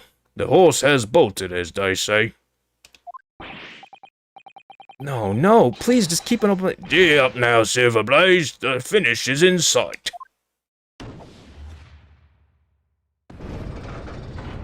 Man, y'all suck. Beppo is a long-standing member of the guild, and I trust what the man says. Thank you, sir. You're too kind, sir. This is too unkind, sir. Which now means that 5 jurors agree to condemn this man. The lead juror looks like Pat. Looks like Pat stares at, but blonde. Madam Juror number 6. I don't know why everyone's a pyromancer. Firebender, whatever you call it. Yes, dear, what can I do for you? You have heard the testimonies of the witnesses in the stand. Oh, yes, I certainly have. Still got my hearing, you know. Then, pray tell, why are you yet to pronounce your leaning? Well, dear, the thing is, I'm a creature of habit, me. I always go to the park at around this time of day and sit on a nice bench and get on with my knitting. There's a lovely little park just near where I live. McGilded Park, it's called. The gentleman donated it to the city, you know, to put a smile on Londoners' faces, he said. I can't imagine such a fine young gentleman would have it in him to take another man's life. He's always doing wonderful things for the city. That's right. A man like that wouldn't stab someone, surely. Mother, may we go to the McGilded Public Library later and borrow some more books? Shut up! How many Londoners live with their heads in the clouds? Do you people not know? What kind of a man Magnus McGilded really is? What kind of a man is he? The philanthropist Magnus McGilded has enough wealth to purchase the entire city he claims to value so highly. But where did all that wealth come from? Your client is a Shylock, sir, and one with the very darkest of souls. He is the dark souls of men. What? Stone the crows! McGilded lends money at extortionate rates of interest, so his victims have no hope of repaying him. When they default, he takes possession of everything they own. He's a vulture that preys on the weak. I've never heard any mention of that before. Your faculties haven't deserted you, I'm sure, madam. So has this thought not crossed your mind? Would a man wealthy enough to buy London in its entirety not have a carriage of his own? What possible reason could this man have had to make use of a public omnibus service? It's weird to see the prosecutor, like, debate with a witness or juror. Like, someone who's not you. You're not saying that. The victim, a poor brickmaker, had next to nothing to his name, save considerable financial liability. It will come as no surprise that his creditor was the accused Magnus McGilded. But let it also be known that the very day Mr. Mason was killed was the final repayment date for his debts. Good gracious. I know, right? The prosecutors have never been this competent. The brickmaker was destitute. He had lost his house. He had not a shilling with which to repay his debts. And in the end, this pitiful soul had the very last thing he owned taken from him, his life. By the merciless philanthropist pretender, Magnus McGilded. I don't believe it. Sato, let's go. If I might add something briefly. Mrs. Sato? You claim that the victim had been lent money by Mr. McGilded. But where's the evidence to support your claim? Oh, she's finally just throwing that in their face. Classic Ace Attorney banter. Where's your Shoko, dude? What are you, Godot? You think you can just drink in the courtroom? Pray, forgive the discourtesy of filling my hallowed chalice in a court of law. Aha, there it is. Lord Van Zeek's hallowed chalice. Oh, I'm so excited to see someone drink in my courtroom. How can this be considered acceptable? Britain's weird. But I find myself in an unexpectedly good humor. I had heard ladies from the Far East could show great courage, but I didn't expect to experience it myself. Ah. As judicial assistant to the defense, I'm simply doing my job. What a pity that your display of courage is in vain. Yeah, I guess they're really like playing that up, because that might as well be blood inside the chalice there. This is the debtor's ledger, which details all monies loaned by the accused. You will find the victim's name clearly recorded inside. Oh. Allow me to present this ledger as evidence. And pray forgive the discourtesy of raising my chalice in a toast to the enigmatic East at the same time. What? Okay. It is kind of weird that you're doing that, but it's also kind of weird to assume that's somehow disrespect. Whatever. A marvelous toast, counsel. I will gladly accept this new evidence. Okay, a lot of people. High rate of interest. Includes victim. 20 guineas. 20 guineas. That might be important later. Ah, yes, 20 guineas. The victim owed a considerable sum. And the accused made quite certain he had ample recompense. Well, it would seem I've had the wool pulled over my eyes. Regrettably, madam, that is the modus operandi of the accused. And it's such a pretty little park, too. What a scoundrel. Uh-oh. No! Still, Maybe we should. It is new evidence, after all. I haven't looked at the murder weapon, either. Let's check this out. That part is a sheath, isn't it? Are you alright, Mr. Naruhodo? Sorry. Yes, I just don't really like blades. Oh. Those don't seem like the words of a man with a large katana slung from his waist. That's not a blade. That's Kazuma's soul. Wow, that's heavy. Anyway, there's no sense in delaying it. Let's see what the blade looks like. Oh, there's blood on it. And it'll be the only thing that I can inspect. Ugh, that looks a lot like blood. It surely is blood. The victim's. Ugh, an Englishman's blood looks a lot like a Japanese man's blood. What is wrong with you, Ryunosuke? Did you think it wouldn't? Sorry, it's just, we've only just arrived here in Great Britain and everyone looks like aliens to me. I'm finding it a little hard to adjust. Yes, I do understand. Okay. Oh, the M. An ornate letter M. Undeniably Mr. Magnus McGilded's initial. Yeah, it is an M. Unless it's a W. It's probably a W. And it's beautifully gilded, too. It must be very valuable, I should think. Ah. What is it? Look at this M. If you turn it upside down, it becomes a W. This could change everything. Yeah. Like I said. A W. Yes, this is one of those, you know, turnabout cases. I'm sure of it. I'm afraid I don't know at all. But what I am sure of is that this is an M. Oh. Well, that idea was quickly quashed. Really? That's not going to be important? Alright. If they just say outright that it's not important, then that's fine too, because at least I don't have to worry about it. Catalog of people who had borrowed money from the defendant at a high rate of interest. Alright, let's see what's going on in here. Anything on the back? Nope. Let's just open it up then. This portfolio must contain all sorts of secrets of London's gentry. Oh dear. Do you really think we ought to look inside?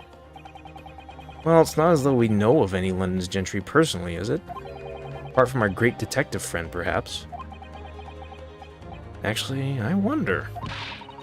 I assure you we will not find Mr. Sholmes' name inside. Well, let's see what we find. This is messy looking. Gosh, it's crammed full of gentlemen's names, isn't it? Well, I suppose they're probably not all gentlemen at all, are they? After all, not everyone in this country is well off. Ah, goodness. What is it? Look at this. Do you see the name here? Bruce Fairplay. Should that mean something to me? It does sound strangely familiar, actually. And what's the best thing about it to me is that it took 6 years to localize this game, and I know it's not as simple as that, but it feels like they took 6 years to come up with the genius idea of swapping Sherlock Holmes into Herlock Sholmes. I know that's not actually how it went down, but since you can kind of tell that as a narrative, I prefer to keep it that way. Bruce Fairplay, the witness testifying at this very moment. Oh yes, of course, the banker. Why is his name in here? Ah, he borrowed 20 guineas, didn't he? Oh, he borrowed 20 guineas, did he? And look, the repayment date is fast approaching. It's possible that this is just a coincidence, of course, but this could be very useful information. Alright. Sweet. Oh, wait a minute. Was there something else to it? I don't have to go through the dialogue every single time, do I? I do. Just in case there's like this entire surface would just be one point of search, right? Pretty sure. Yeah, everything about this is too nondescript otherwise.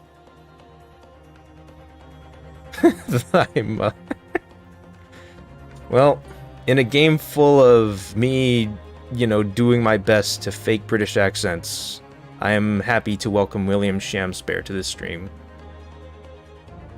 Yeah, this ledger's gonna be key. Still, maybe it's all for the best. Wait a minute. Let's think about this a little more. I don't stand for nonsense. No! What happens now? It's like he already just lost and gave up. That was it. The last juror's decision. Help me, Susato, please. Find something in your crazy book. According to this Encyclopedia of British Law, when all members of the jury have concluded that the defendant is guilty, court proceedings are suspended, and the presiding judge will deliver the final verdict and sentence. That's what it says here. The final verdict? It's over then. Oh! Hey! Good animation. There's a footnote, though. A footnote? However, the defense... Shut up, little girl. All 6 members of the jury are now in agreement in this case. I hate that animation. I hate that lazy movement at first. It gets to me. Allow me to convey my respect for your swift and righteous decision. According to the laws of this country, I will now conclude the trial by delivering my final verdict.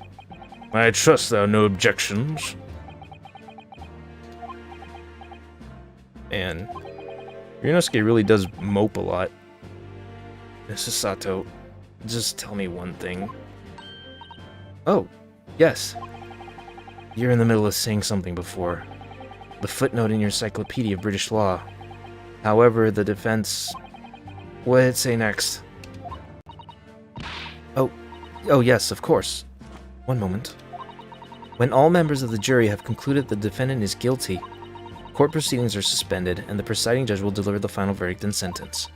Then the footnote says, however, the defense has the right to demand a summation examination of the jurors at this point.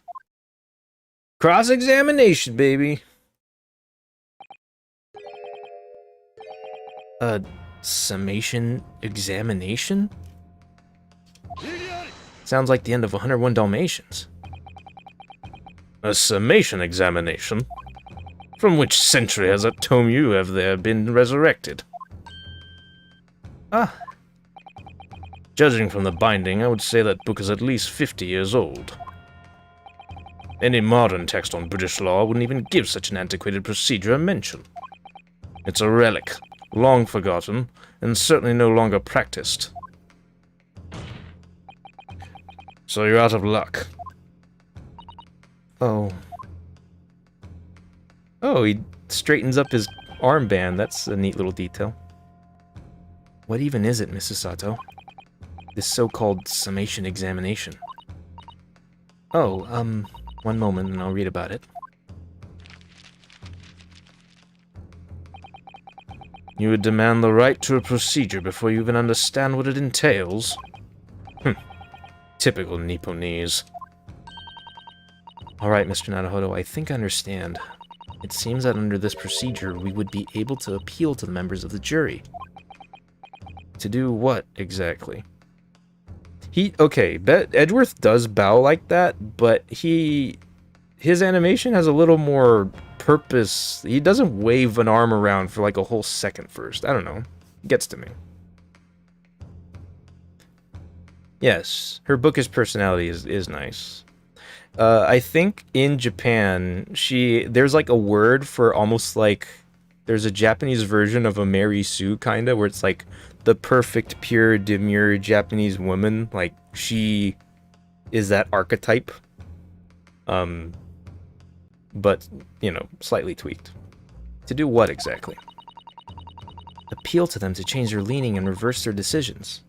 And it says here that if successful, the proceedings of the trial must be resumed. Make them reverse their decisions. Yes, in times gone by, barristers would use a summation examination to attempt to influence the juror's decision. But that procedure became something of a formality with no practical benefit, really, but rather fell out of use. I wonder why. Because it was devoid of purpose. Changing just one member of the jury's mind would be hard enough, let alone several. No self-respecting defense barrister would even assert his right to try in this day and age. Still, I don't see any mention of the procedure actually being formally revoked. What are you suggesting? I'm suggesting that although it may be antiquated and largely forgotten, it isn't yet extinct. What do you think, Mr. Naruhodo?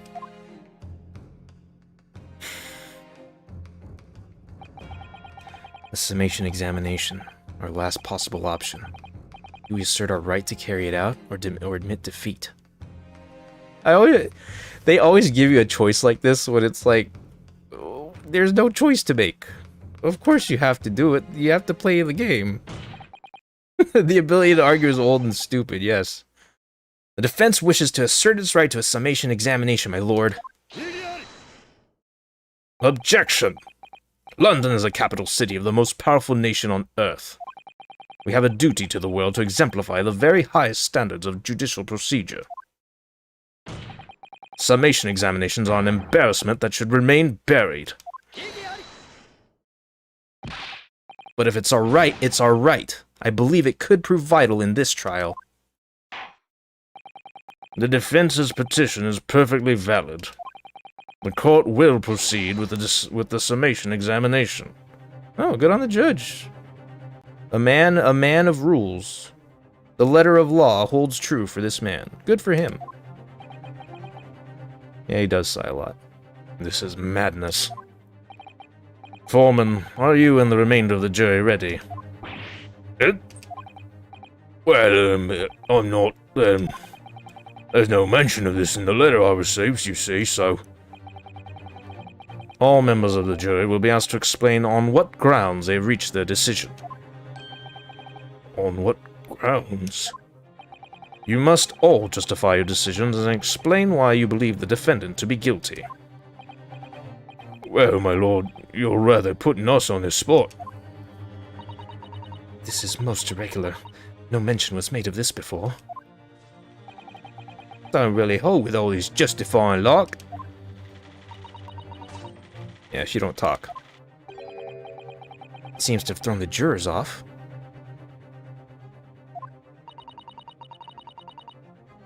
It seems none of them have experienced this before. Alright then, the summation examination. A defense procedure no practicing lawyer has attempted for years, is it? Well, just maybe. It might be the opportunity we've been looking for. To turn this trial around. To Gyakuten Saiban. So be it then, ladies and gentlemen of the jury, the court hereby calls upon you to state the grounds on which you find the defendant, Magnus McGilton, guilty of this most serious crime.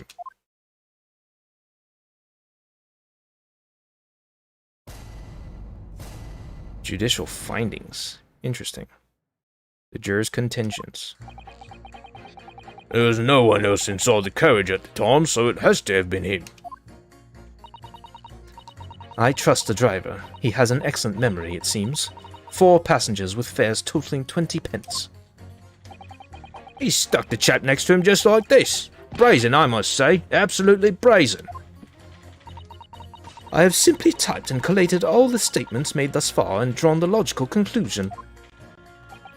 You can trust the guild. Fair fares is our motto. We haven't raised prices above 4p for years. The scoundrel stabbing that poor man on the floor. It beggars belief. Yeah, that was a good time to save. I haven't saved it all yet. Starting to wish I hadn't pushed for this now. Alright.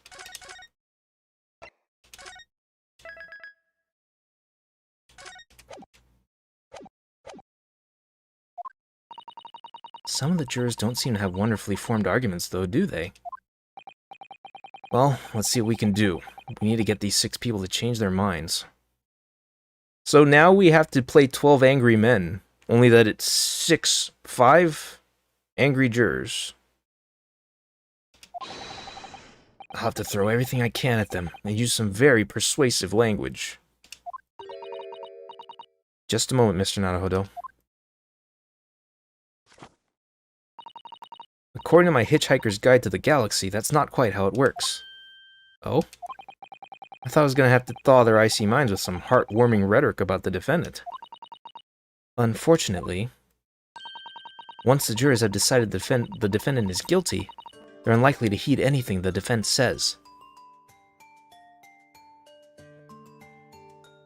Yeah, seems like it's going to be structured in that manner, probably.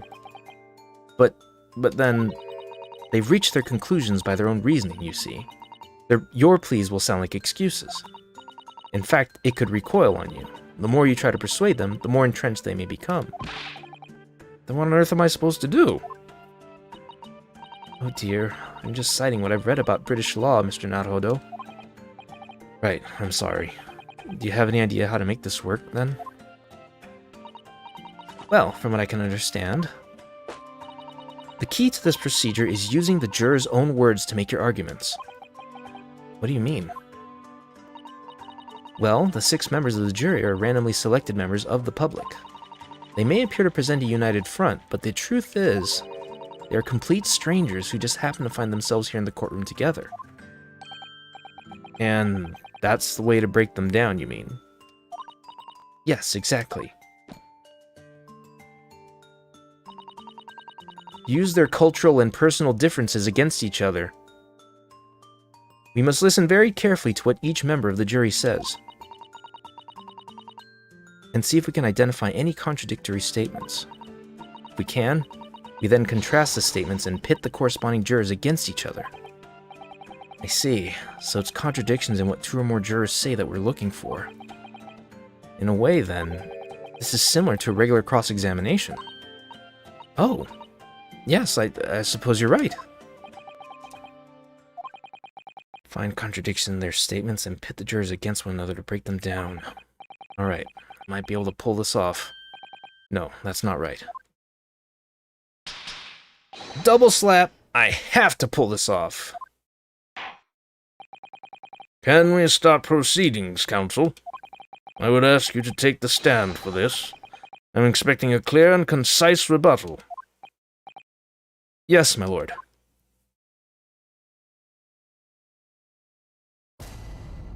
I'd rather that she have her book memorized rather than flip through it for 3 seconds every time she wants to look something up, though, so I'm cool with that. There's no one else inside the carriage at the time, so it must have been him. I'm still able to press, so I'm gonna do it, but I will go ahead and save right here, because that's the beginning of all of this. I don't know how this is supposed to go, so let's just see what pressing does. Certainly the testimonies we've heard suggest the victim and Mr. McGilded were alone inside the carriage. Precisely my point. But, could there be some other explanation, something we haven't considered yet? Such as? Well, perhaps that's something we could work out together now. Now listen here. Maybe you don't know how things work around here because you're from foreign climes. But we're here to form our opinions as individuals, and I have. Ugh. Oh dear, he doesn't appear to be in the mood to consider an alternative point of view, does he? No, I'm gonna have to pit the jurors against one another, like Sasato-san said. Finding contradiction in these 6 people's assertions is the only way I'm gonna succeed. But I am still supposed to press everything, right? I'm still gonna do that and see what happens. 4 passengers with fares totaling 20 pence. Totaling 20 pence. But does his ability to recall his takings that night really tell us how trustworthy the man is? I manage all his lordship's cash affairs, so I'm very particular when it comes to accounts. I see. A single penny can mean the difference between life and death, after all, can't it? That's a saying in your country. My point is, a man who minds his figures is a man you can trust. Those of us in service would swear to that, sir. Does that bench really need any more polishing?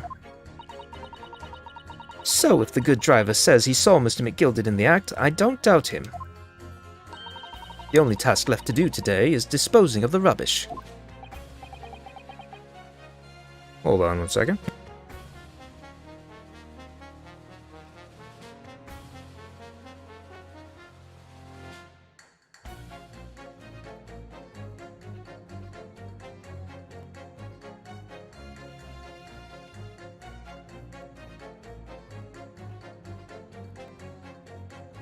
Sorry about that. Now wait a minute. One of the other jurors mentioned something about money, I think. Now would be a very good time to listen carefully to the jurors' statements again, Mr. Naruhodo. If you notice an inconsistency in what two different jurors are saying, I should expose it by pitting them against each other. Yes, let's see if I can do just that. Alright. Well, it's tradition, I feel, for most Ace Attorney players to press everything even if they know which statement is the problem statement. You just want the dialogue, man. Careful, you could hurt somebody with that. You're a fine one to talk. What is that sword hanging from your waist, huh? No, that's just my battered soul of my friend. It's both my friend's soul and my own soul, somehow. Anyway, I despise anyone with too much money. They're all the same. All stabbing some brickmaker or other behind the scenes, you mark my words. That seems very unlikely, doesn't it? Are you mad, man? We know this small shorty's a rotten Shylock. Well, yes, that does seem to be the case, but... Mr. Naruhodo, please, be careful what you say. If he's been trying to squeeze money out of us less fortunate, then as far as I'm concerned... Oh shit. He is guilty as sin. The man can hang. Come to think of it. He died in a cat accident. Yes, he died in a cat accident. Come to think of it. Will the other jurors have something to say about the defendant's underhand activities? If you've thought of something, Mr. Naruhodo, don't let it go. Test your theory. Pit the two jurors whose statements seem to be contradictory against each other. No time like the present to use X to pit them against each other, or I'll never get anywhere. But I want to press everyone. Is it going to hurt if I want to press everyone? I don't think so. Alright. I'm just going to keep going.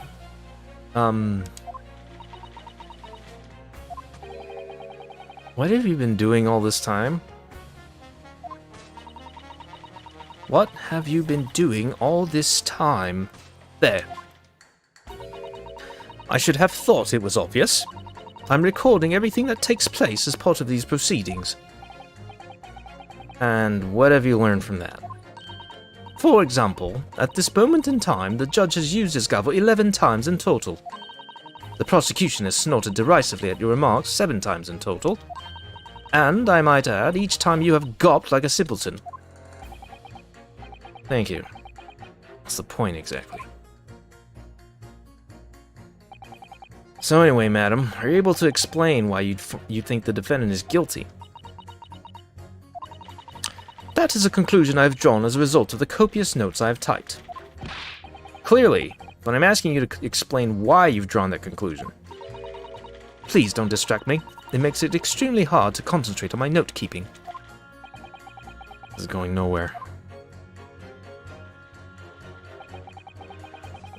Fair Zamano. Haven't raised a... Aha! This is the guy I need to pit against 20 pence person.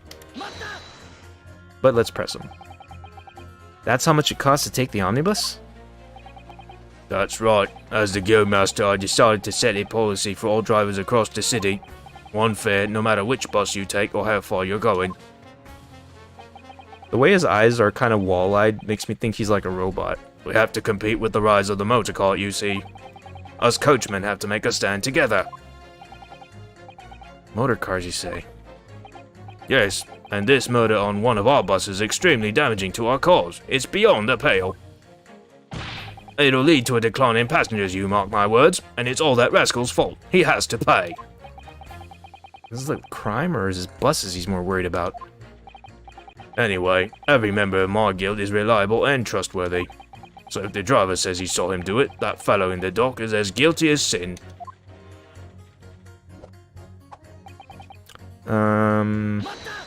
Alright. I really think you should stop waving that needle around. You heard what the good coachman said before, didn't you? That hideous man stabbed the poor fellow, just like this. Yes, that is what he said, you're right. McGilded Park is such a lovely little place, too. I've always enjoyed resting my legs there while I get on with my knitting. And I had thought that anyone who donated such a delightful place must be a fine fellow indeed. I suppose I was wrong. Whoever would have thought he was a miserable, murdering moneylender with not a scrap of remorse?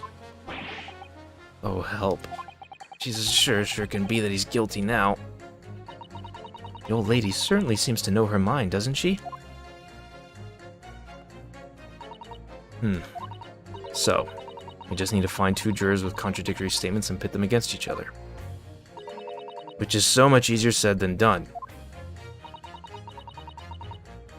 Is that perhaps what you were just thinking? What? Wait, did it say? Oh god! It's been Susato this whole time! Oh well, it doesn't matter. It's not like I do a really good voice for her.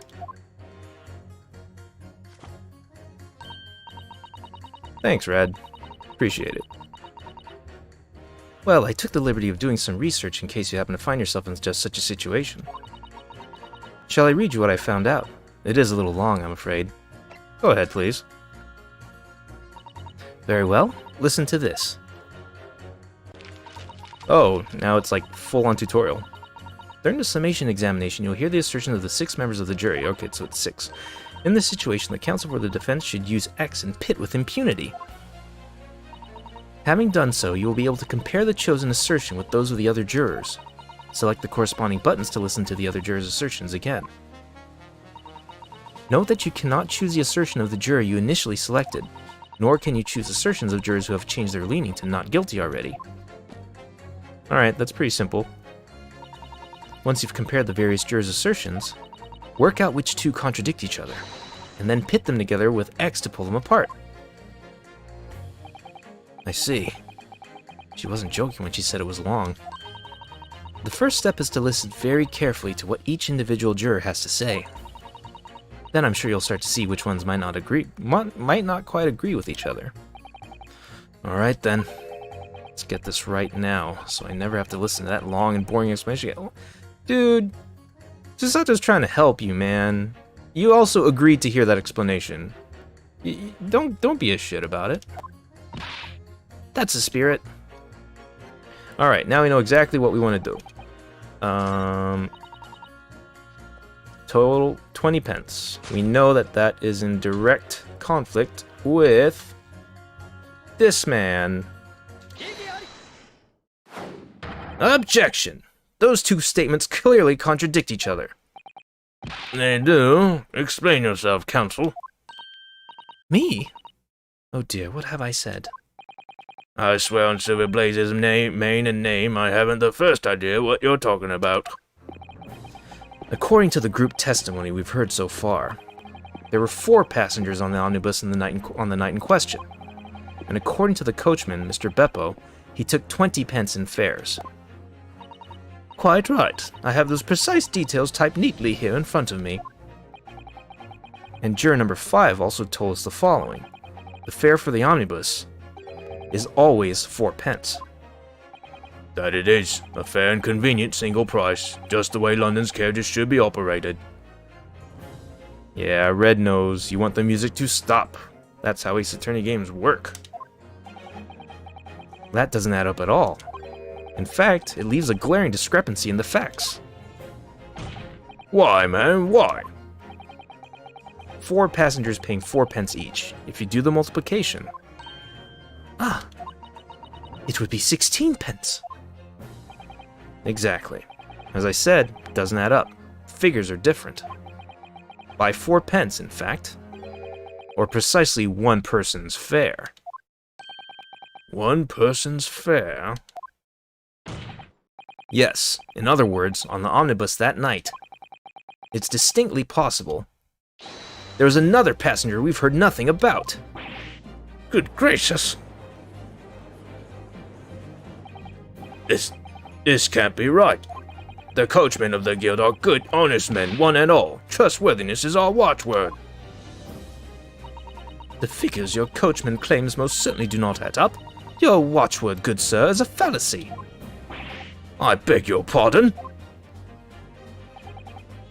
Mr. Guildmaster, I think you ought to consider that if this trial were to end now, the news will surely spread all over London. The news that one of your coachmen tried to hide the fact that he lets nefarious characters ride his omnibus. All right then, how do I make it so this miserable trial doesn't end,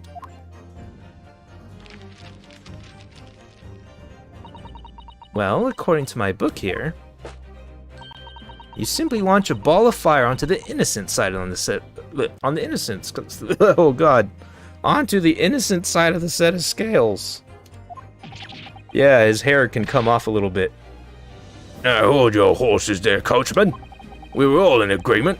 Why do you have to go and...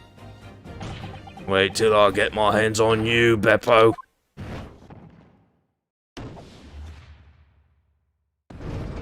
Don't make those two talk next to each other. It exposes how similar their voices are.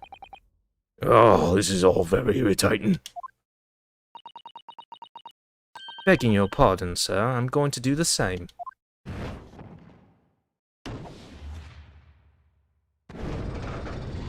Oh, that's easy.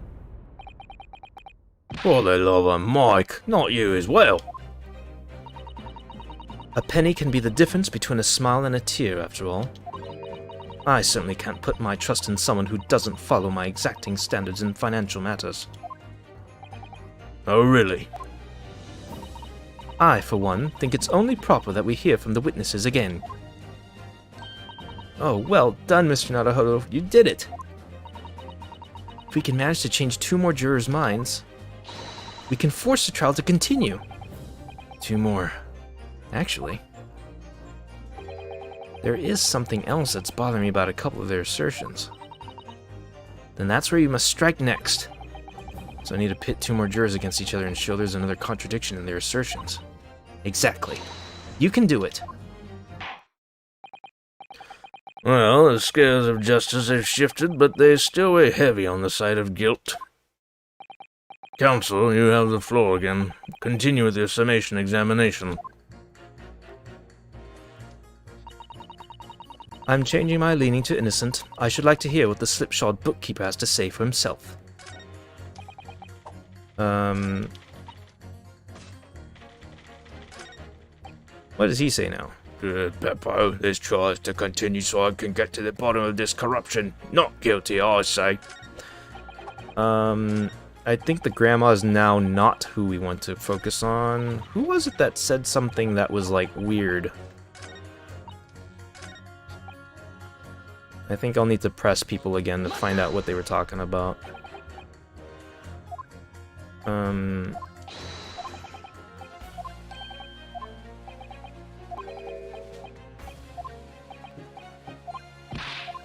Alright. Alright, I think it was the third guy. I think it was him. He had something to say that, like, made us pause and say there's something off about it. Yeah, something about...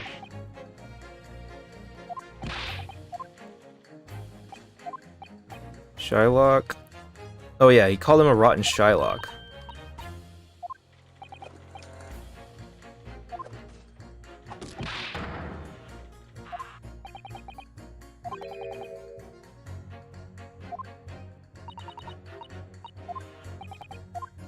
Alright, so we know that we need to pit him against...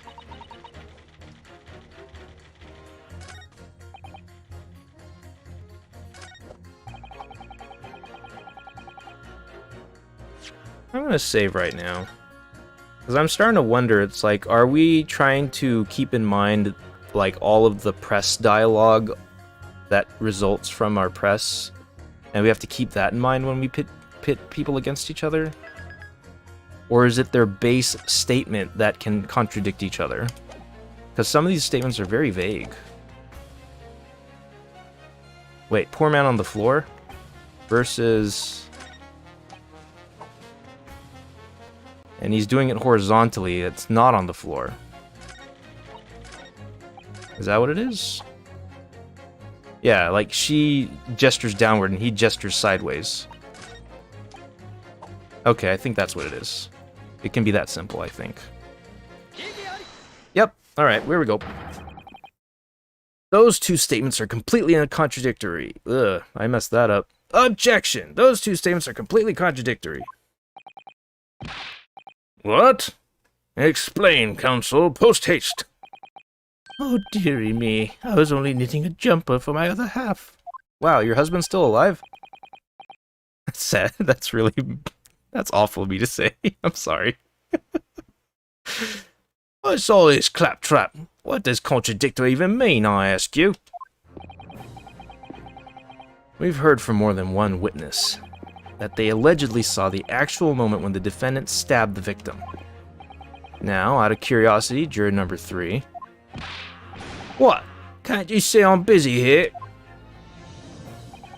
How would you say the defendant stabbed the victim? What sort of motion was it? Ha! Want to test me, do you? It was like this. Stuck the fellow next to him without even getting up. Just like the Prim Blanca said. Yes, that was Mr. Fairplay's testimony. Quite true. Now then, juror number 6.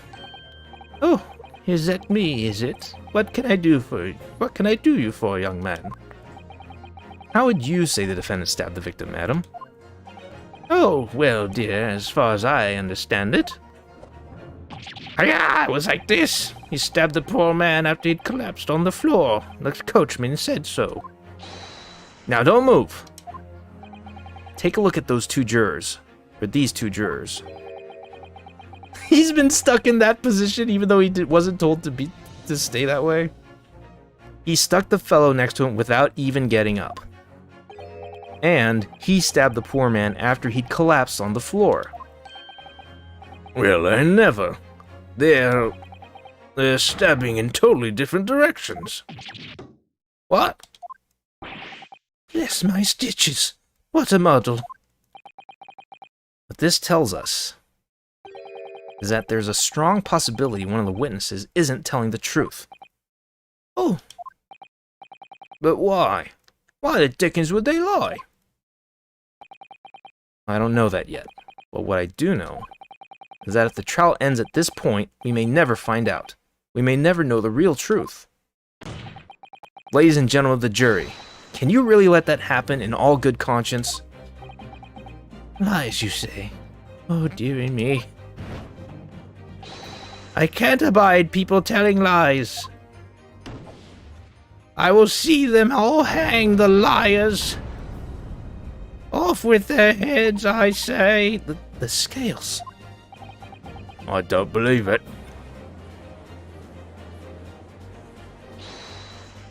Who said it? Wait! Now hear this, my fellow jurors. I warn you, you cannot listen to this man. Look at him in his black suit. He's clearly some devious Eastern sorcerer using magic on us all. If I could use magic, do you really think I'd be putting myself through all this? Answer me this, Doc Jinx. Huh? Me? What exactly is the problem? What of it if two witnesses have slightly different recollections of events? What of it? Let's say the Shylock did stab the victim as he was sat next to him on the omnibus, and this young dandy saw him do it. I don't know, it's funny when old people are really violent. And now let's say the victim collapsed on the floor and then the Shylock stabbed him again. And this old lady saw him do it. Well, what's to say it didn't happen like that, Are you calling a dandy, sir? Well, I should take this knife to you. Who are you calling old? Why, I should take this needle to... Yeah, see? See? It's not just me. She's being violent, too. It's her. Ugh. They're ready to kill each other now. We did pit them against each other. We throw them into a pit to fight to the death. But could the foreman of the jury be right? The two witnesses see two different moments of the same crime? It's out of the question because there's only one stab wound, I believe. Let's just make sure by looking at that picture. Let's also check that autopsy report. Once in the abdomen. Just making sure. It's out of the question. Unfortunately, Mr. Foreman. What is it, you dark jakes? Come on, out with it.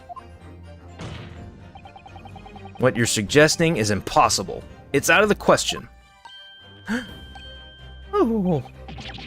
But what are you talking about, man? How can you possibly say that? You do realize that I'm only doing my job. As foreman of the jury, I'll have a responsibility to steer everyone in the right direction.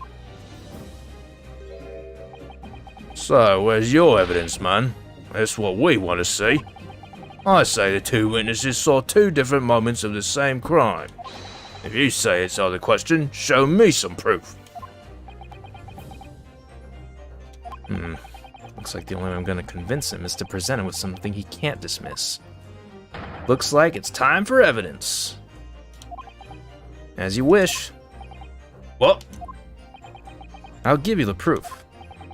It's out of the question that the two witnesses saw two different moments of the same crime, as proven by this, buddy. Take that. This is the victim's autopsy report. I really love this animation. According to what's written here, Mr. Mason was stabbed in the abdomen. Only once. Only once? It's quite simple. The victim was stabbed precisely one time. Which means these witnesses can't possibly have seen it happen two different times.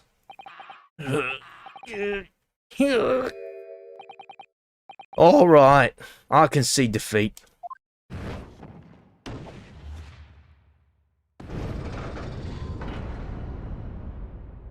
Nice going, bruv. Wait, that means forgers are now leaning to not guilty. We've done it, Mr. Naruhodo. We've won. I like that little animation. It's a cute little fist pump there. What are you playing at, you dandy fool? Shut your trap, sir. No one deceives me. We had a consensus. I said shut your trap.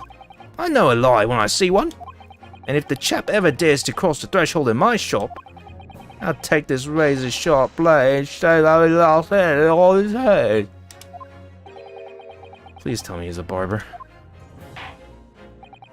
Well, in a quite remarkable turn of events, the defense's summation examination has flipped the balance of the scales of justice. The jurors now stand at 2 for guilty and 4 for not guilty. Accordingly, there is no longer a large enough majority among the jury for me to adjudicate, and the trial must continue.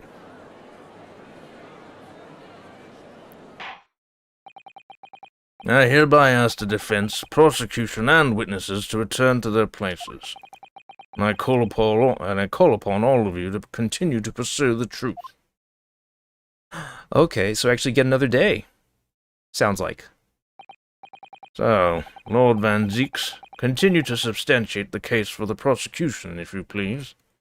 Oh, never mind. Guess we're just back to this.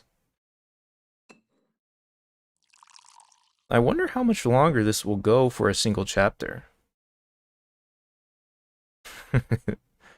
And for brandishing a deadly weapon in a courtroom. Oh, he's sniffering. He's sniftering it.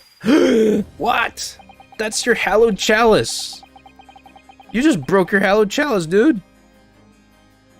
Having savored the rich aroma of the carmine contents of this hallowed chalice, it may seem crass to crush it to dust.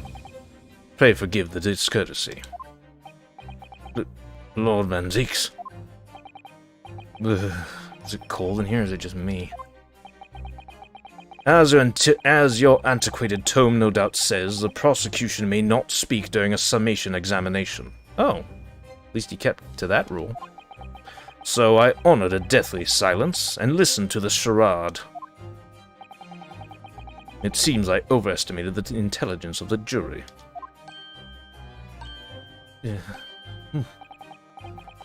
Well, no matter. There's nothing so hard to prove as a self-evident truth, it would seem. No, and why else would we grace the courtroom with our presence after all? So, let us proceed to the next round of battle.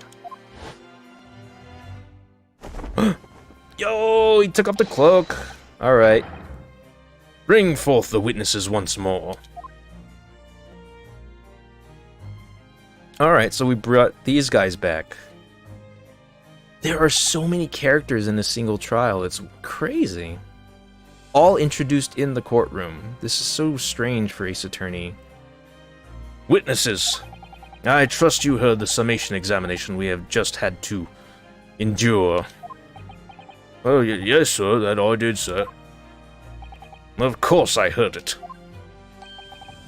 Oh, yes, sir, I heard it. You, sir, on the end, the coachman. I believe it's Beppo. Yes, sir, my lord, sir. If it transpires that in your previous testimony, you were attempting to veil the presence of a fifth passenger on your omnibus, you will be found guilty of perjury. You are advised to bear that in mind, sir. Wow. This is like the only Ace Attorney game to date to like talk about perjury more than once. Because, like, this entire series is based on perjury. Repeated perjury. Over and over. Ugh. Oh, mio Dio. Are you Spanish? Have you been Spanish this whole time? Anyway. Oh, mio Dio, Now then, witnesses, I hereby call on you to testify before the court again. You will explain the various misgivings brought to our attention by the defense's summation examination. Alright, here we go. I only carried 4 passengers that night. I swear it. But. Well, I, for one, was told I had to pay 5 pence for the bus. He fiddled us on the fare, he did. And then I saw that blood-curdling sight as well. It's all too much. I tell you, I saw McGilded stabbing that man. Everything I said before stands. Oh, yes, he stabbed him, yes, he did. I think so, yes.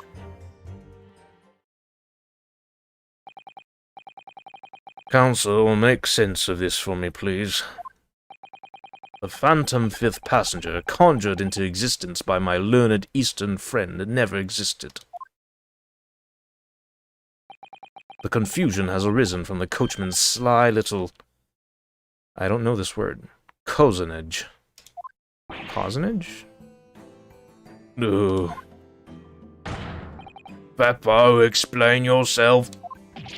I'm terribly sorry, Guildmaster. Oh, he has eyes. The guild's fare is 4 pence across the board. You know that. Am I to understand that you have been overcharging our passengers by a penny a fare? It's so cold, and the last run of the day is always half empty. You have been dishonest, coachman. Oh, I'm sorry. You're a disgrace, Beppo. A disgrace. And your selfish actions have brought dishonor on the entire guild. If I may, sir. I had to pay 10 pence on the bus just last week. What? 4 passengers at 5 pence each is, yes, 20 pence. I've done the arithmetic 10 times already, but I just can't make the result come out differently. No, that figures. Well, it would appear that one of the aforementioned misgivings has already been explained. So, counsel for the defense, your cross-examination, if you please. We've already had the pleasure of a protracted summation examination today. I see you intend to continue the parlor games. Absolutely.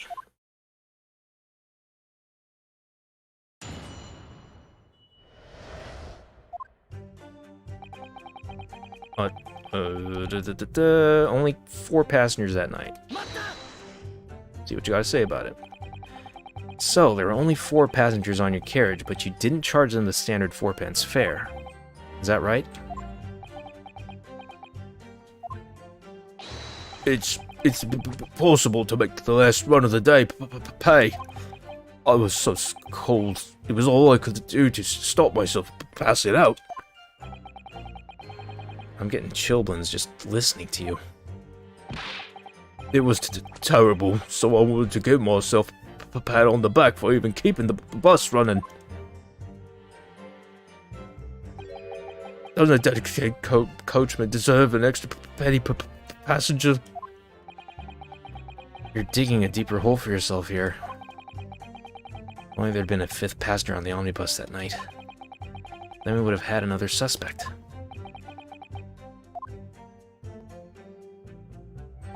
£5 for the bus. Although this does seem like a lot of the same redundant information. Does that mean everyone on board that night paid 5p instead of 4? Well, I paid 5p too, sir. And I just told you that I did. A flat fare, 5p across the board. It's not something to be proud of. The so-called discrepancy my learned friend identified was nothing of the sort. Much like the phantom killer you so desperately needed, it's gone, dead and buried. I'd have been happy if it had ever existed in the first place. Blood-curdling sight, it's all too much after the fair. This blood-curdling sight, you mean the murder, I presume? Yes, sir. A loathsome sight. No one should have to witness the horror in the eyes of the man the moment his life is taken. Oh, well, not exactly, sir. I mean, I didn't actually see the moment the gent was stabbed. Good gracious, really? We have another witness who did, however. The banker has already testified to it. But Mr. First didn't actually see the point at which the victim was killed. That may turn out to be very significant. I heard the banker gent next to me take a sharp intake of breath, see? That's when I looked through the glass. That's when I saw that horrible blade poking out from his belly, all covered in blood. Every time I see a knife now, I can't help screaming, even when I'm eating. Stabbing that man. Everything I said before stands. So you saw the defendant, Mr. McGilded, stabbing the victim, Mr. Mason, who was sitting next to him. That's what I said, isn't it? It was bothering me before, this was. For just a brief moment, he hesitated before answering the question. Anyway, there was only 2 of them inside the carriage, wasn't there? There's been much talk of a 5th passenger, but as yet, 0 evidence.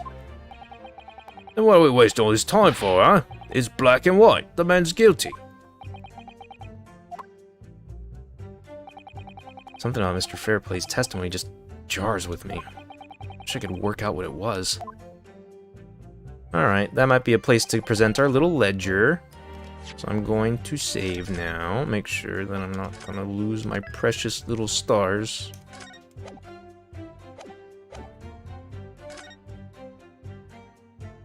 Wait, what? Oh shoot!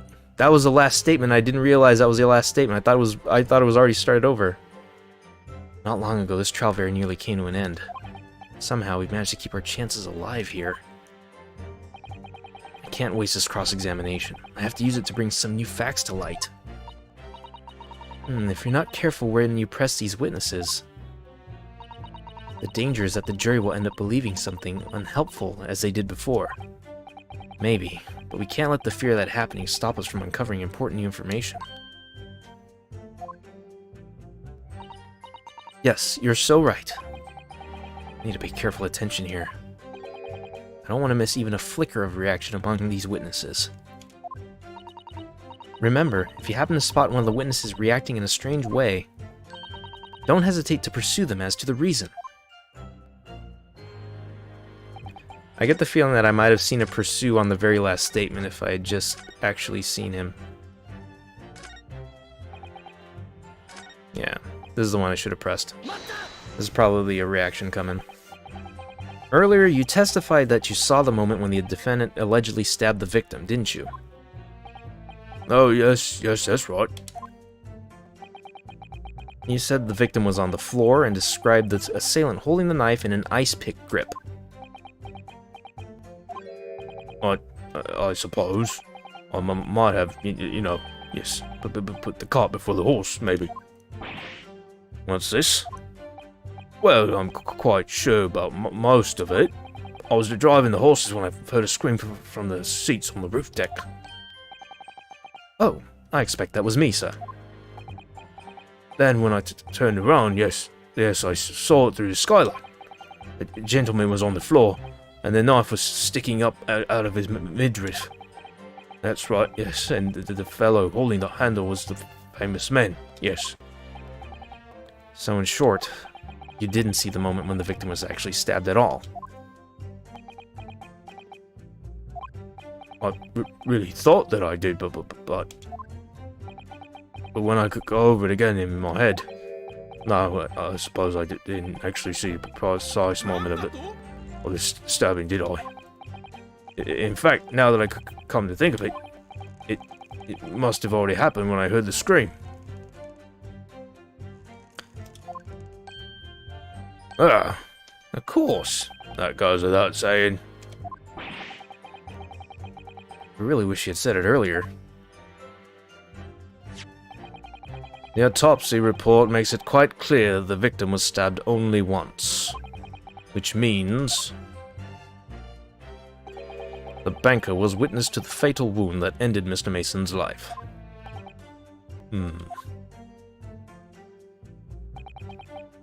Alright. Now that we've done everything we need to, there are 2 points that I could pursue here. I'm going to go after the more obvious one, which is when the guy actually reacted.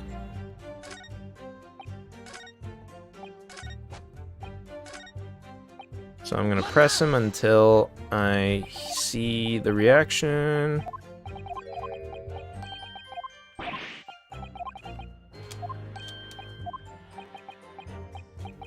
Where is it? Where is it? It was here. No?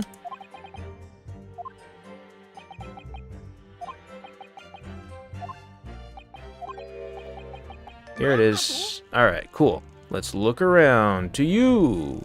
Pursue! Choto! Okay, that's what excuse me is. Do you have something to say about that, Mr. Fairplay? Now you listen to me. Yes, I do. And that is Mr. Fairplay here, so I'm assuming that's going to become relevant soon enough. I know what you're thinking. You didn't really see the exact moment the fellow was stabbed. What are the chances of that? Eh? Are you asking me or telling me? He's getting flustered. Might be able to extract some new information from him if I answer him cleverly. Could he have just happened to see the exact moment the crime was committed?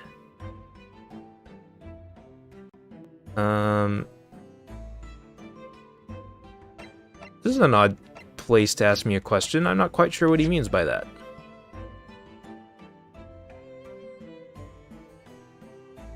Okay, this began from the fact that Beppo said that he didn't see the precise moment of the stabbing. And...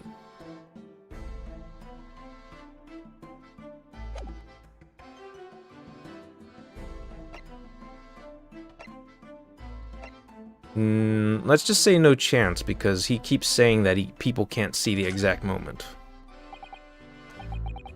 Well, it is a little hard to believe, certainly.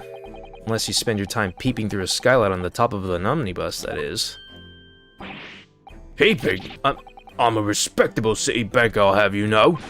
And I know what I saw. I remember it as clear as a Ballarat day. I don't know what a Ballarat is. It was a grim scene, I don't mind telling you.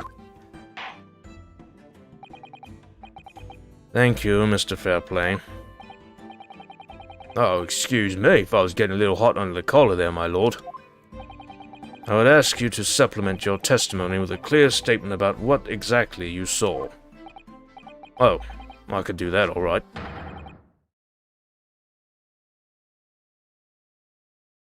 Beppo. Oh, yeah, you're probably right about that. Well, I mean, also he said Dio mio, not Dios mio. So, Dio mio is Italian. You're right about that, Marvin. That's my bad. That's really flattering, Red. Thanks. You'd think I'd forget the sight of those blood-soaked hands after that butcher stabbed the man? Alright, let's press this now. What have you got? Blood-soaked? Ahem. Well, perhaps soaked is laying it on a little thick. But anyway, there was definitely blood all over them. Both of them were covered in it. And you saw that from the roof, through the skylight. Well, the skylight's reasonably large, so I had a pretty good view. And there's a lamp on inside the carriage as well, so I'm quite sure what I saw. It's Banker's latest statement. I feel sure there's something not quite right about it. When you feel something doesn't add up, Mr. Naruhodo, that's when you should have a good look through the court record. Well, okay. So, now that we have this new statement to sink our teeth into, I'm sure there's some evidence that will go after it.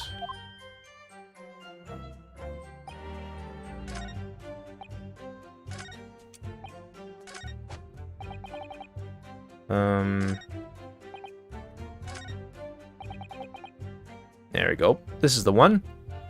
So let me save here, just in case.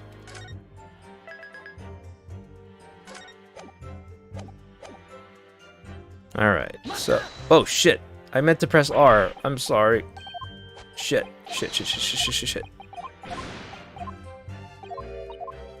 No, I'm wasting time. And I gotta go through all... Oh, man. That's always the worst. When you mess up on the last statement, and then you have to go through all of this again. My bad, I'm sorry.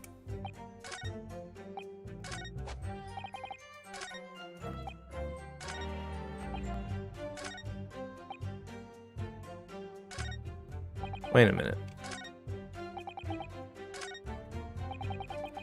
Oh, I kept pressing B to try to advance text, but if you hit B when the text is all there, it goes back a statement. I didn't know that. You're right. I need to remember that.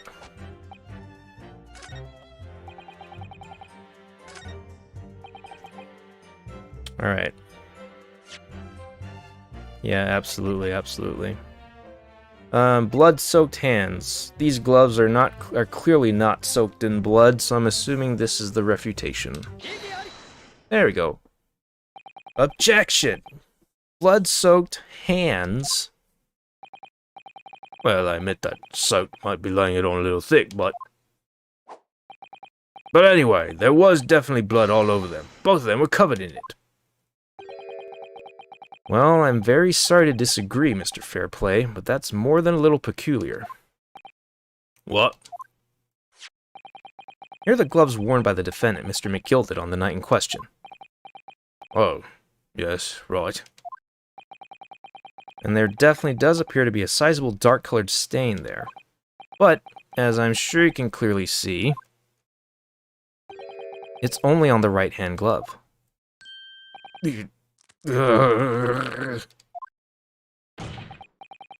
In short, Mr. Fairplay, your testimony is inconsistent. Yeah, but, no, that can't be right. So you're the liar here, then? Gah. That's right, you were quite clear about it. You said, here, it was both hands.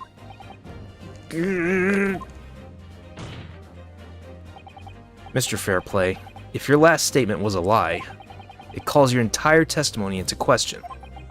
You say you saw the moment the victim was stabbed, but is that really the truth? Objection! It was a simple mistake. You can't justify accusing this man of lying. Yes, it wasn't both hands, it was only one, but the fact remains. The victim's blood was on the accused. Objection! No, Mr. Fairplay categorically stated that he saw blood all over both hands, which means there's a strong possibility that this witness was deliberately trying to mislead the court. Why? Why? I'm a city banker, for pity's sake. My words should be the gold standard. I'm a gentleman, not some gutter snipe. Upstanding members of society don't prevaricate. He's claiming to have no reason to lie. But is that really the case?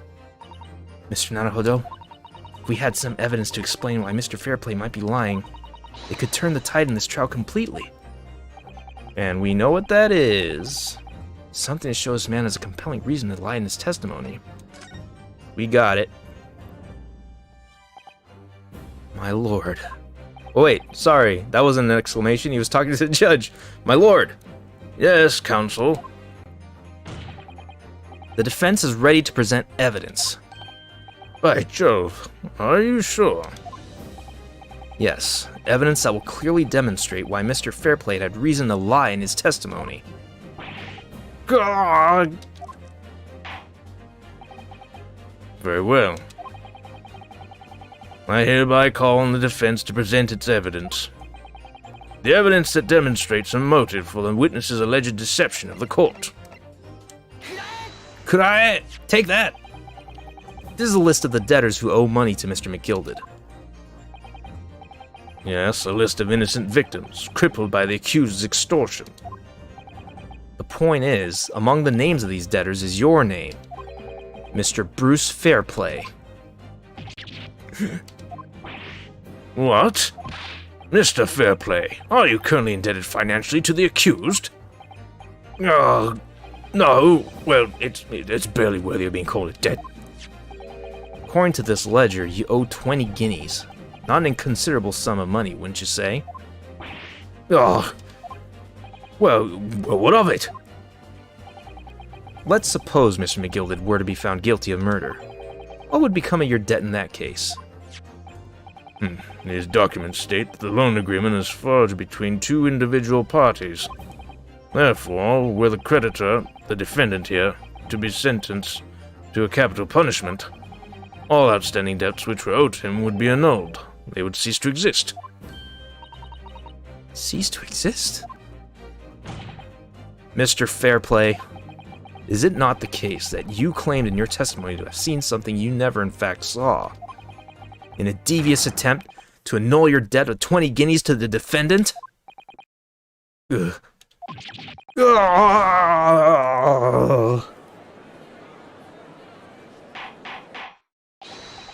Order!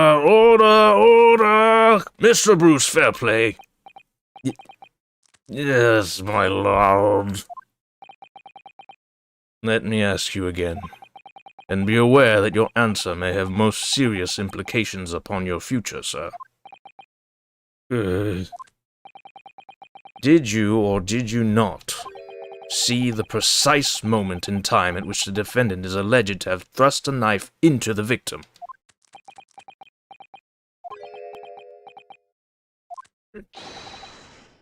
Your silence speaks volumes. You did not tell the truth in your testimony. Alright, now let's not make a melodrama out of this. Perhaps I did overstate the truth a pinch. A pinch? A tad? A tad, Lloyd? But it makes no difference. I definitely remember seeing blood on Mick Gilder's hands, both of them. Objection. And yet, only one of the defendant's gloves, which we have here as evidence, is stained. So you keep saying. Why is he speaking up? I wonder if I might be allowed to speak, sir. Go ahead, Mr. First. Well, the thing is, I think I remember seeing it myself as it happens. Seeing what? The blood, sir, on the assailant's hands. I think... yes. I'm almost sure that it was on both of his hands, not just one. What? What?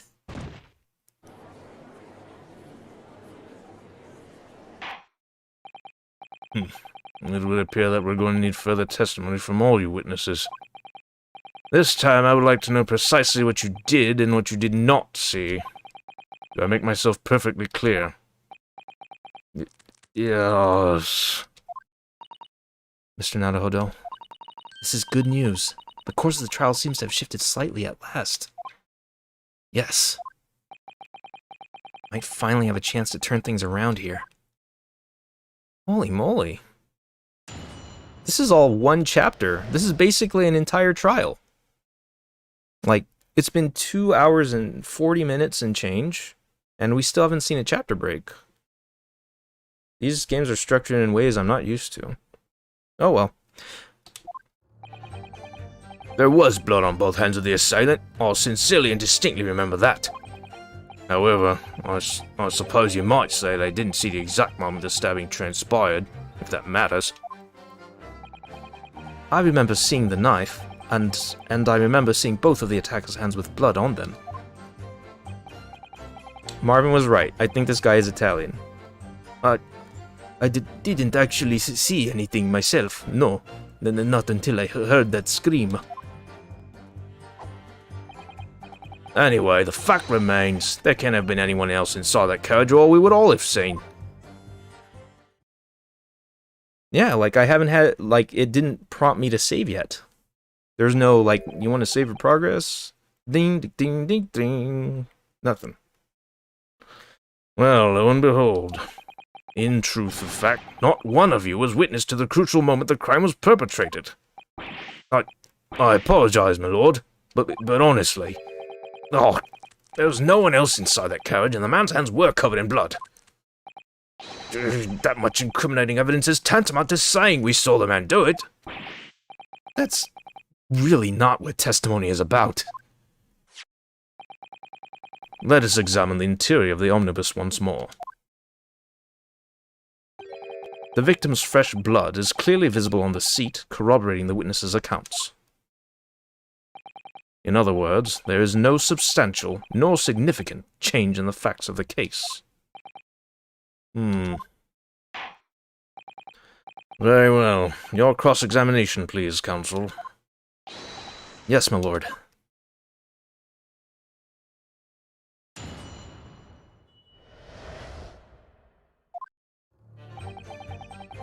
Okay, so let's press everything. There's blood on both hands. You say... No, the evidence tells us otherwise. We have the gloves the defendant was wearing on the night in question in the court record. I'm well aware of that, sir, but nevertheless, I know what I saw and I stand by it. The man had blood on both his hands. He's defiant even in the face of hard evidence. He's steadfastly refusing to admit that he might be mistaken about what he saw. But why? Your reasoning is dire. One hand or two, the salient point remains unchanged. Minutes after the grim crime, the victim's blood dripped guiltily from the accused's fingers.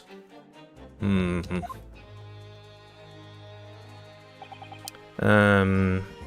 actually see the exact moment.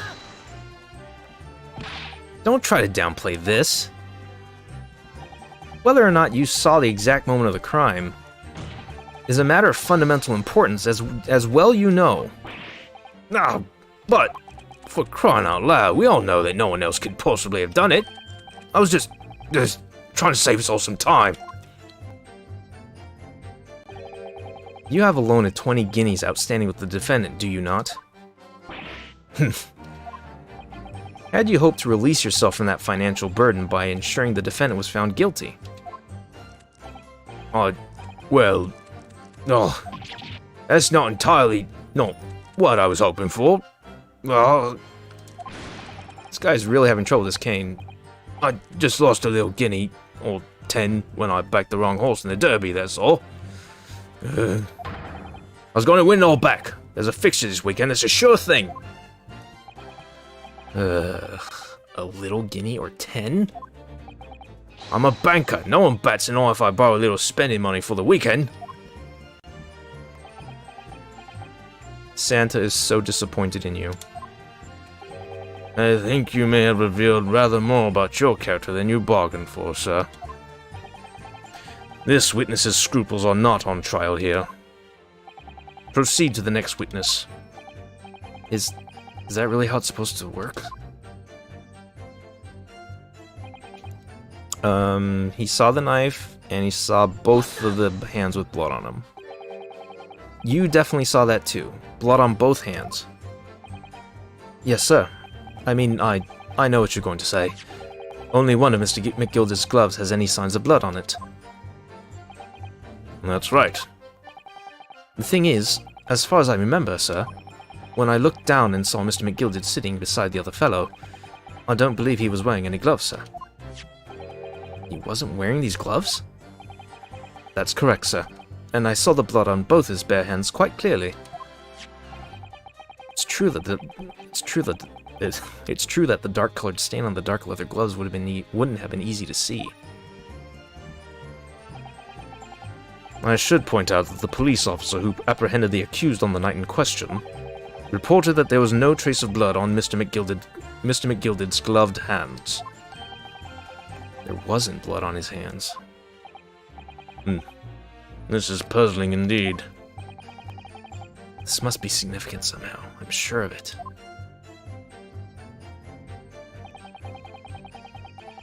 Not until I heard the scream. You didn't see anything. Oh, yes, sir. That is to say, no, sir, I didn't. Very sorry about what I said before, sir. Very sorry, yes. It was very wrong of me to make up stories and to say I saw him stab the man. Wouldn't you agree, sir? I know what you're insinuating, but I certainly wasn't making up stories. Still, to say you saw nothing isn't right either, is it? No, sir. I saw nothing at all. Mr. Beppo, you were driving your horses. At the very least, you must have enjoyed a good view of London's streets, no?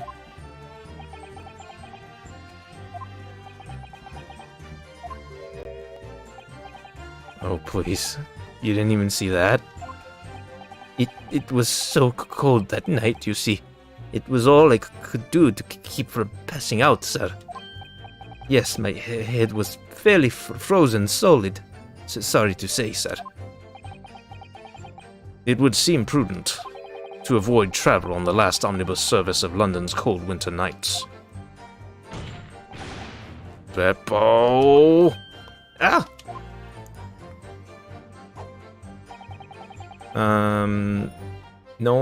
There can't have been anyone else inside the carriage or we all would have seen. And this is the last statement of the testimony.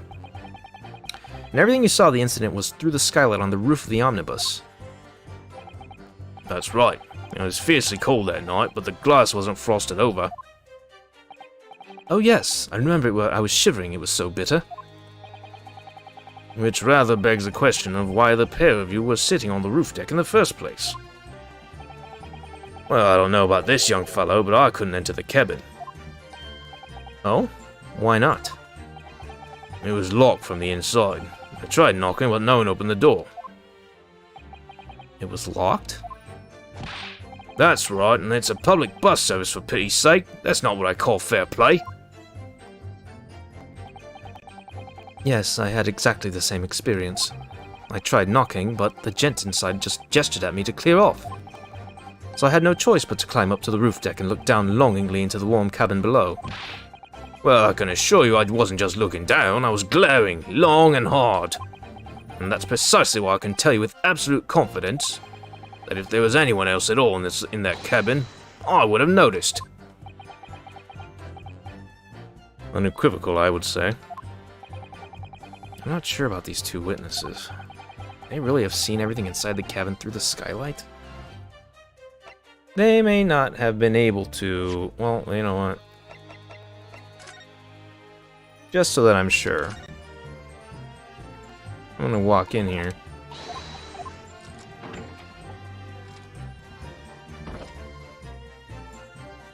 And that's how it looks from up above.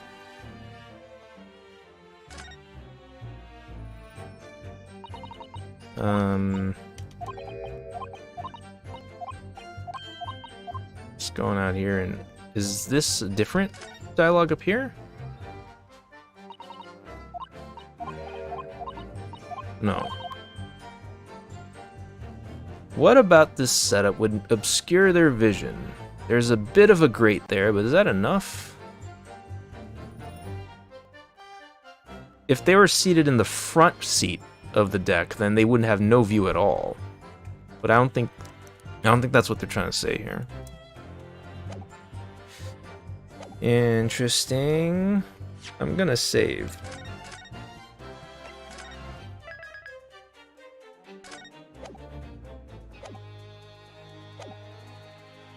Alright, well, I'm just gonna assume that they might not have been able to, because that's usually how things go. Allow me to confirm one thing, Mr. Fairplay. You're riding this omnibus, and witness the events in the cabin through the skylight in the floor of the upper deck. Is that right? That's right, yes. In that case, there's a portion of the cabin interior that would have been out of sight from you. Oh, right. They were sitting on the opposite side, weren't they? What? My golly. Really? Obviously, at this stage, we can't say for sure. But the possibility cannot be denied that at the time of the incident, there could have been another passenger in the enclosed cabin of the omnibus. Objection. Enough hypothetical meandering, my Nipponese friend. The prosecution demands that you substantiate your claims. After all, the scene of the crime is here, in the flesh. Very well, I will uphold the prosecution's demand.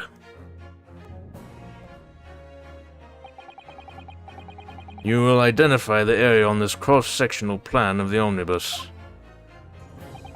Where exactly in the omnibus are you suggesting that the potential extra passenger could have been situated? Well, if they were sitting here and viewing the view down here, there could have been someone down here, I imagine, but just in case that logic isn't actually what they're wanting. Because sometimes what seems obvious isn't actually what the game wants. I think every Ace Attorney player knows this. Take that! Both rows of the seats on the roof face in the direction of travel, whereas the seats in the enclosed cabin face each other, which means the visible part of the cabin, which passengers on the roof deck can see through the skylight, is as I've drawn here. That's right, my lord. As you can see, the seat opposite the one on which the victim and his attacker were sitting is obscured from view. In other words, if someone had been sitting on that seat, it's quite possible that these witnesses would have been completely unaware of it. Gah! Objection! It's quite possible some phantom was sitting there. You Nipponese have a forbidding habit of obscuring the truth with ambiguity. That's racist. I concur with the prosecution's rejoinder. In a British court of law, evidence is paramount. I cannot entertain this conjecture, counsel. That is, unless you're able to put a name to this mysterious passenger to whom you allude. Can you, Mr. Naruhodo? I honestly don't know. Who could it have been? Who could have been in the other seat, which was out of sight from the witnesses on the roof deck? Alright, let's save again. We love saving here.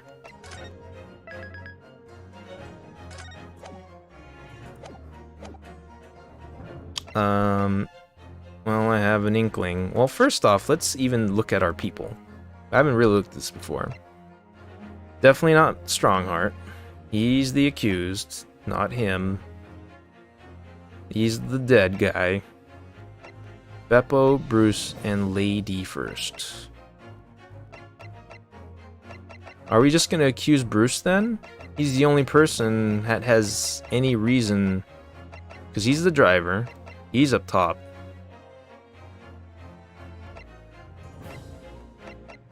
That's odd. I'm just gonna say I have an inkling here. I understand, my lord.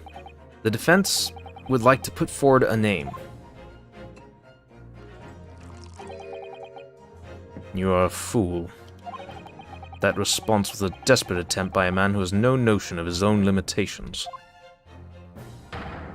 A toast to hard lessons not yet learnt. Let us not delay, Counsel. The defense is still to name the passenger in the other seat.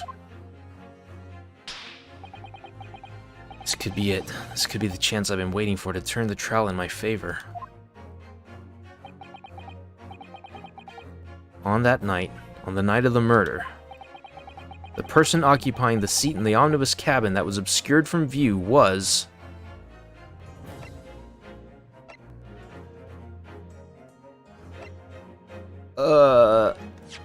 I'm actually at a loss here. Who could it have been?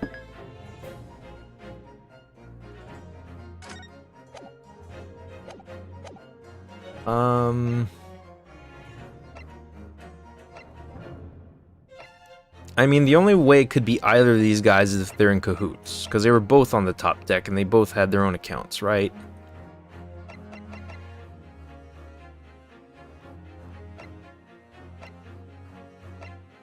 This makes no sense. That makes no sense.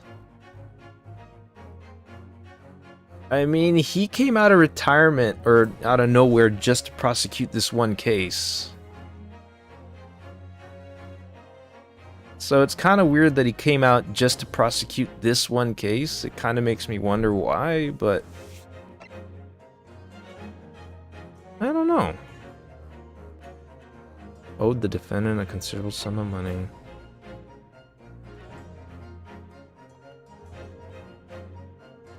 Or was it Beppo because he keeps on saying he couldn't see anything?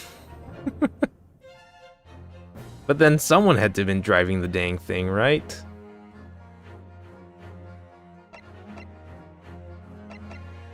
I'm so confused.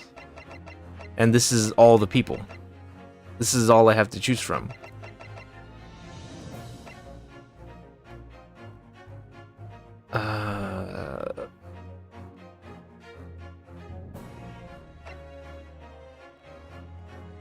Let's... Just because he said he couldn't see anything, I'm just gonna go on a limb here and just check and see if it's Beppo. I don't know if it actually is.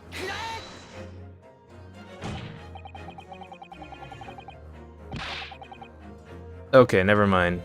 This isn't working. Yes, concealed in the blind spot of the cabin that night was none other than this unexpected passenger. Whatever so-called logic you used to arrive at that conclusion, it matters not. Because your answer has made one thing abundantly clear. The real blind spot is inside your head, and it would appear to be unusually large. Ugh. You could have just said that it's not right.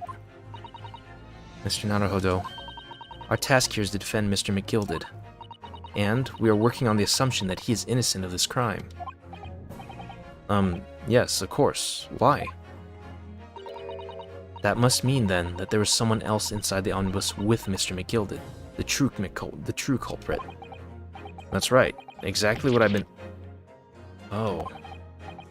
Of course. So the two people sitting inside the cabin that the witnesses saw through the skylight that night... They were the victim and the real culprit. It does seem as though we've all been making a false assumption. The witnesses weren't looking at Mr. McGilded at all, meaning he has to have been sitting somewhere else. Let us not delay, Counsel. The defense is still to name the passenger in the other seat. Alright. So, I guess it was him. Because they were talking about the guy who did all the stabbing. Okay. That's a fair point. That makes enough sense.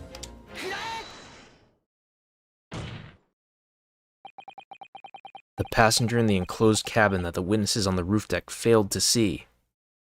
I know, right? It's like, oh yeah, duh.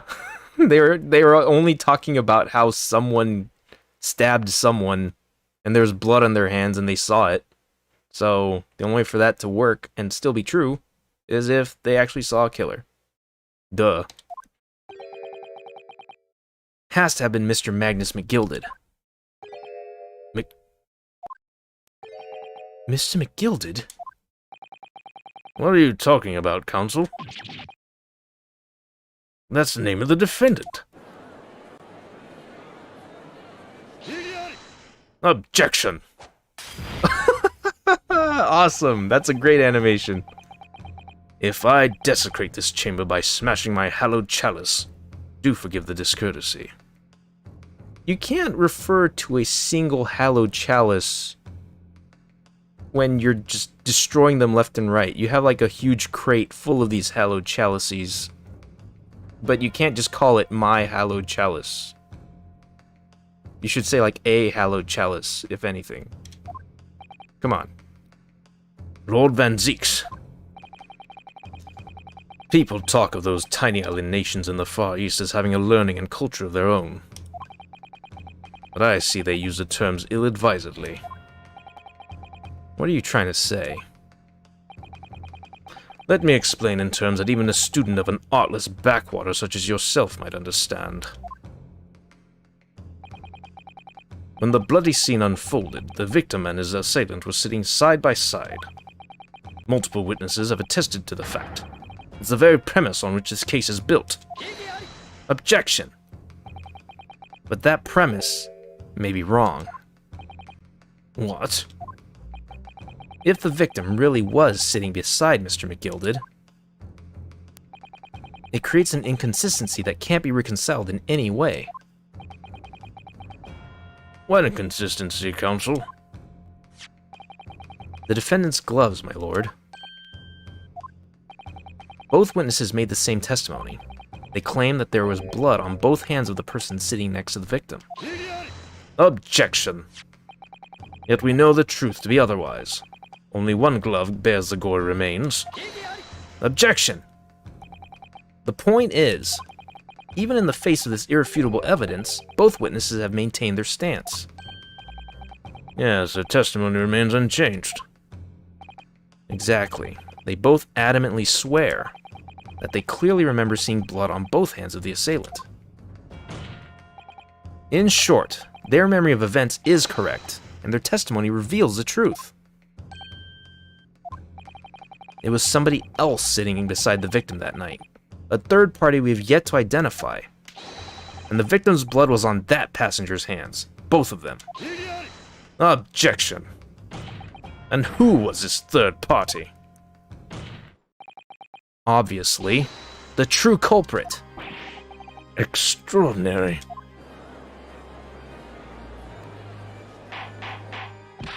Order, order, order! What exactly are you postulating? Objection! The defense's postulation is just that, nothing more than conjecture. The witnesses have clearly stated that they saw the accused. Objection!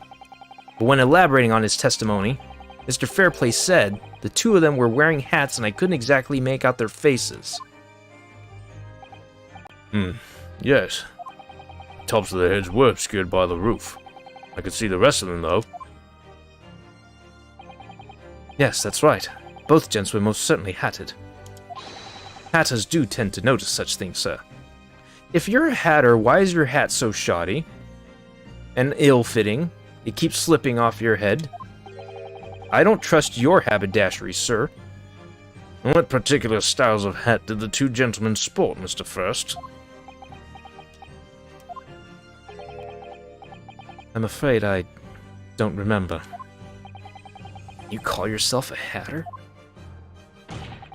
The style of hat makes no difference. There was no third passenger in that cabin.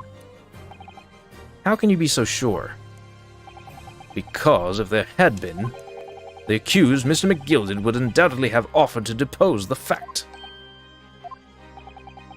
Unless, that is, you are proposing an even more preposterous explanation. That the accused failed even to notice the presence of the true culprit in the very cabin in which he traveled. That's a fair point. Dracula has a point.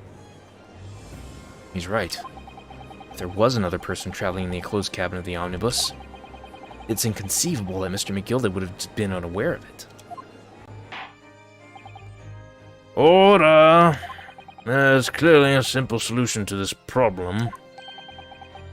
Bring the accused, Mr. McGilded, to the stand. Well, what say you, counsel? The prosecution objects, my lord. On what grounds? As a suspect, you will already have made a full statement to the police. But what if there's some reason why he's unable to speak freely? Magnus McGilded is no uneducated ruffian.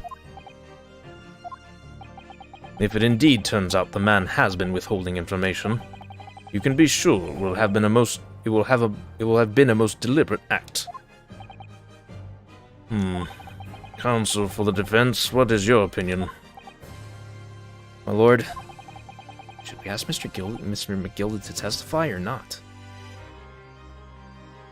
I feel like we should demand his testimony. Yes, we need to hear what he has to say in order to find out the truth. Oh, he finally does the arm thing. The defense would like to call Mr. McGilded to the stand. In that case, I would like to hear the opinion of the jury. Oh, yes, I'll need a little time to consider this. If you ask me, I think we should hear what Mr. McGilded has to say. Get the man out here, I say. It would be utterly illogical not to hear his testimony. When something needs doing, get it done. That's how I run things at the guild. Hearing what the patron of my favorite little park has to say. Oh yes, that would be lovely. Yes, the jury says the man must be heard. Very well. The court will hear the defendant's testimony. Bailiff, show the defendant to the stand at once. Are we actually going to have another testimony?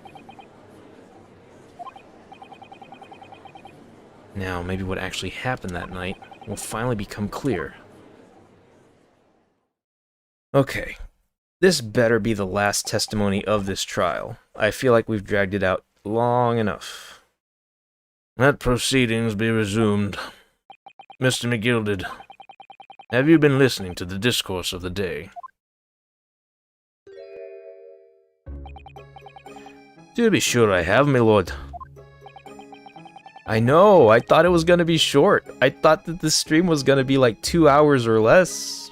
But I'm like, of course I can't stop now.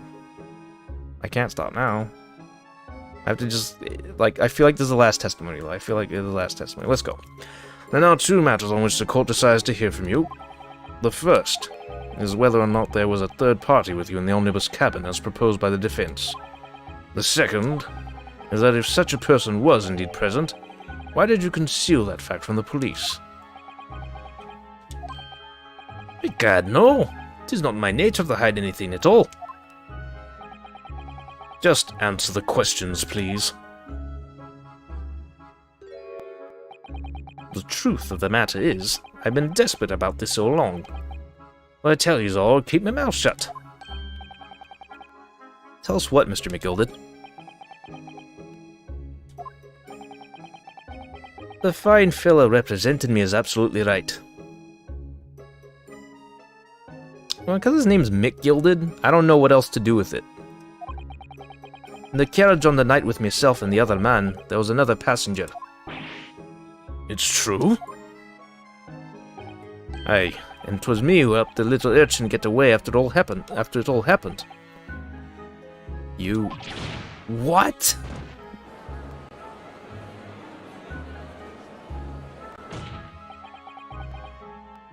Admittedly, though, my Irish/Scottish is pretty bad, so I apologize.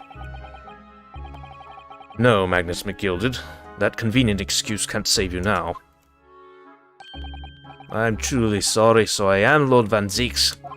I'm sure you'll be wanting to know why I said nothing when I was taken in by the police. I do be having a very good reason, I assure you. Which was?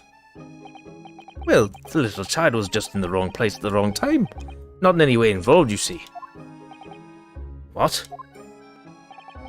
If the police had known the wee one was there, they'd have assumed she'd have done it. They'd have hauled her into this here courtroom just like myself. I was only trying to spare her that. Young hearts and young minds are easily damaged, my lord.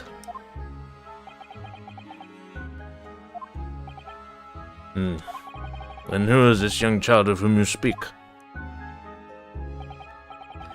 That, I don't know. You don't know?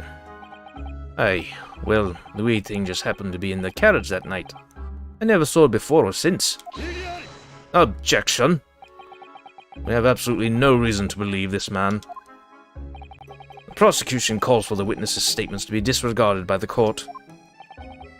You know, I wouldn't be surprised if the urchin isn't here in this courtroom as we speak, listening to the proceedings. What? The hell? Ah, smoke! Oh, fire, there's a fire! Look, someone's trying to get away! After them! It's no use! I can't see anything, all this... What's going on? Be careful, Mr. Naruhodo. Cover your face. Bailiff, don't let the accused escape. Secure the omnibus. Whoa, this is hard to see. I hereby call emergency recess. Bailiff, ensure the defendant is in custody and clear the courtroom.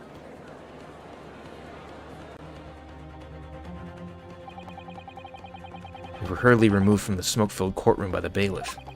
Amid scenes of chaos as people stumbled over one another in their desperation to flee the chamber.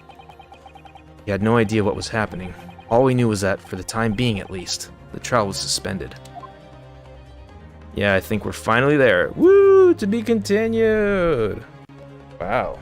That was a while.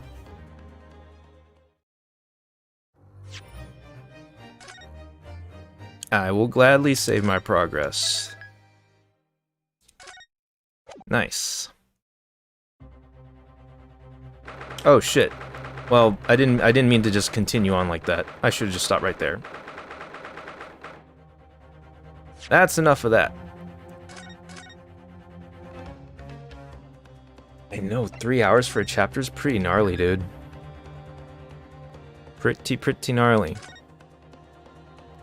Hey, but you know what, Mr. Red, or whoever you are? Thanks so much for stopping by and checking out this stream. It's been really fun to have someone around who clearly knows the games and is a fan, so thanks. But that's it for me. I am someone with a full-time job, so it's like 12:50 for me over here. I need to get going, get to work tomorrow, all the other stuff. Cool. Glad you liked it. All right, everybody.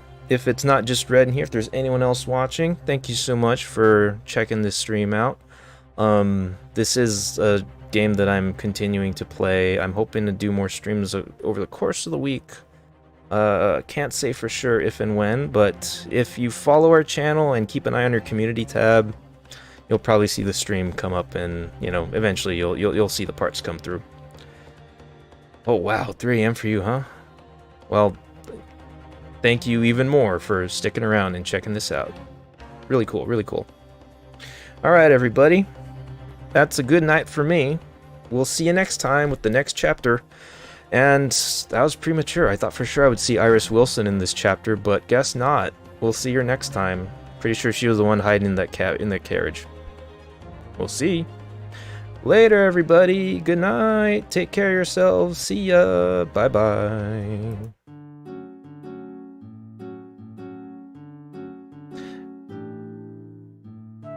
Hope you do too, Red. Have a very good night.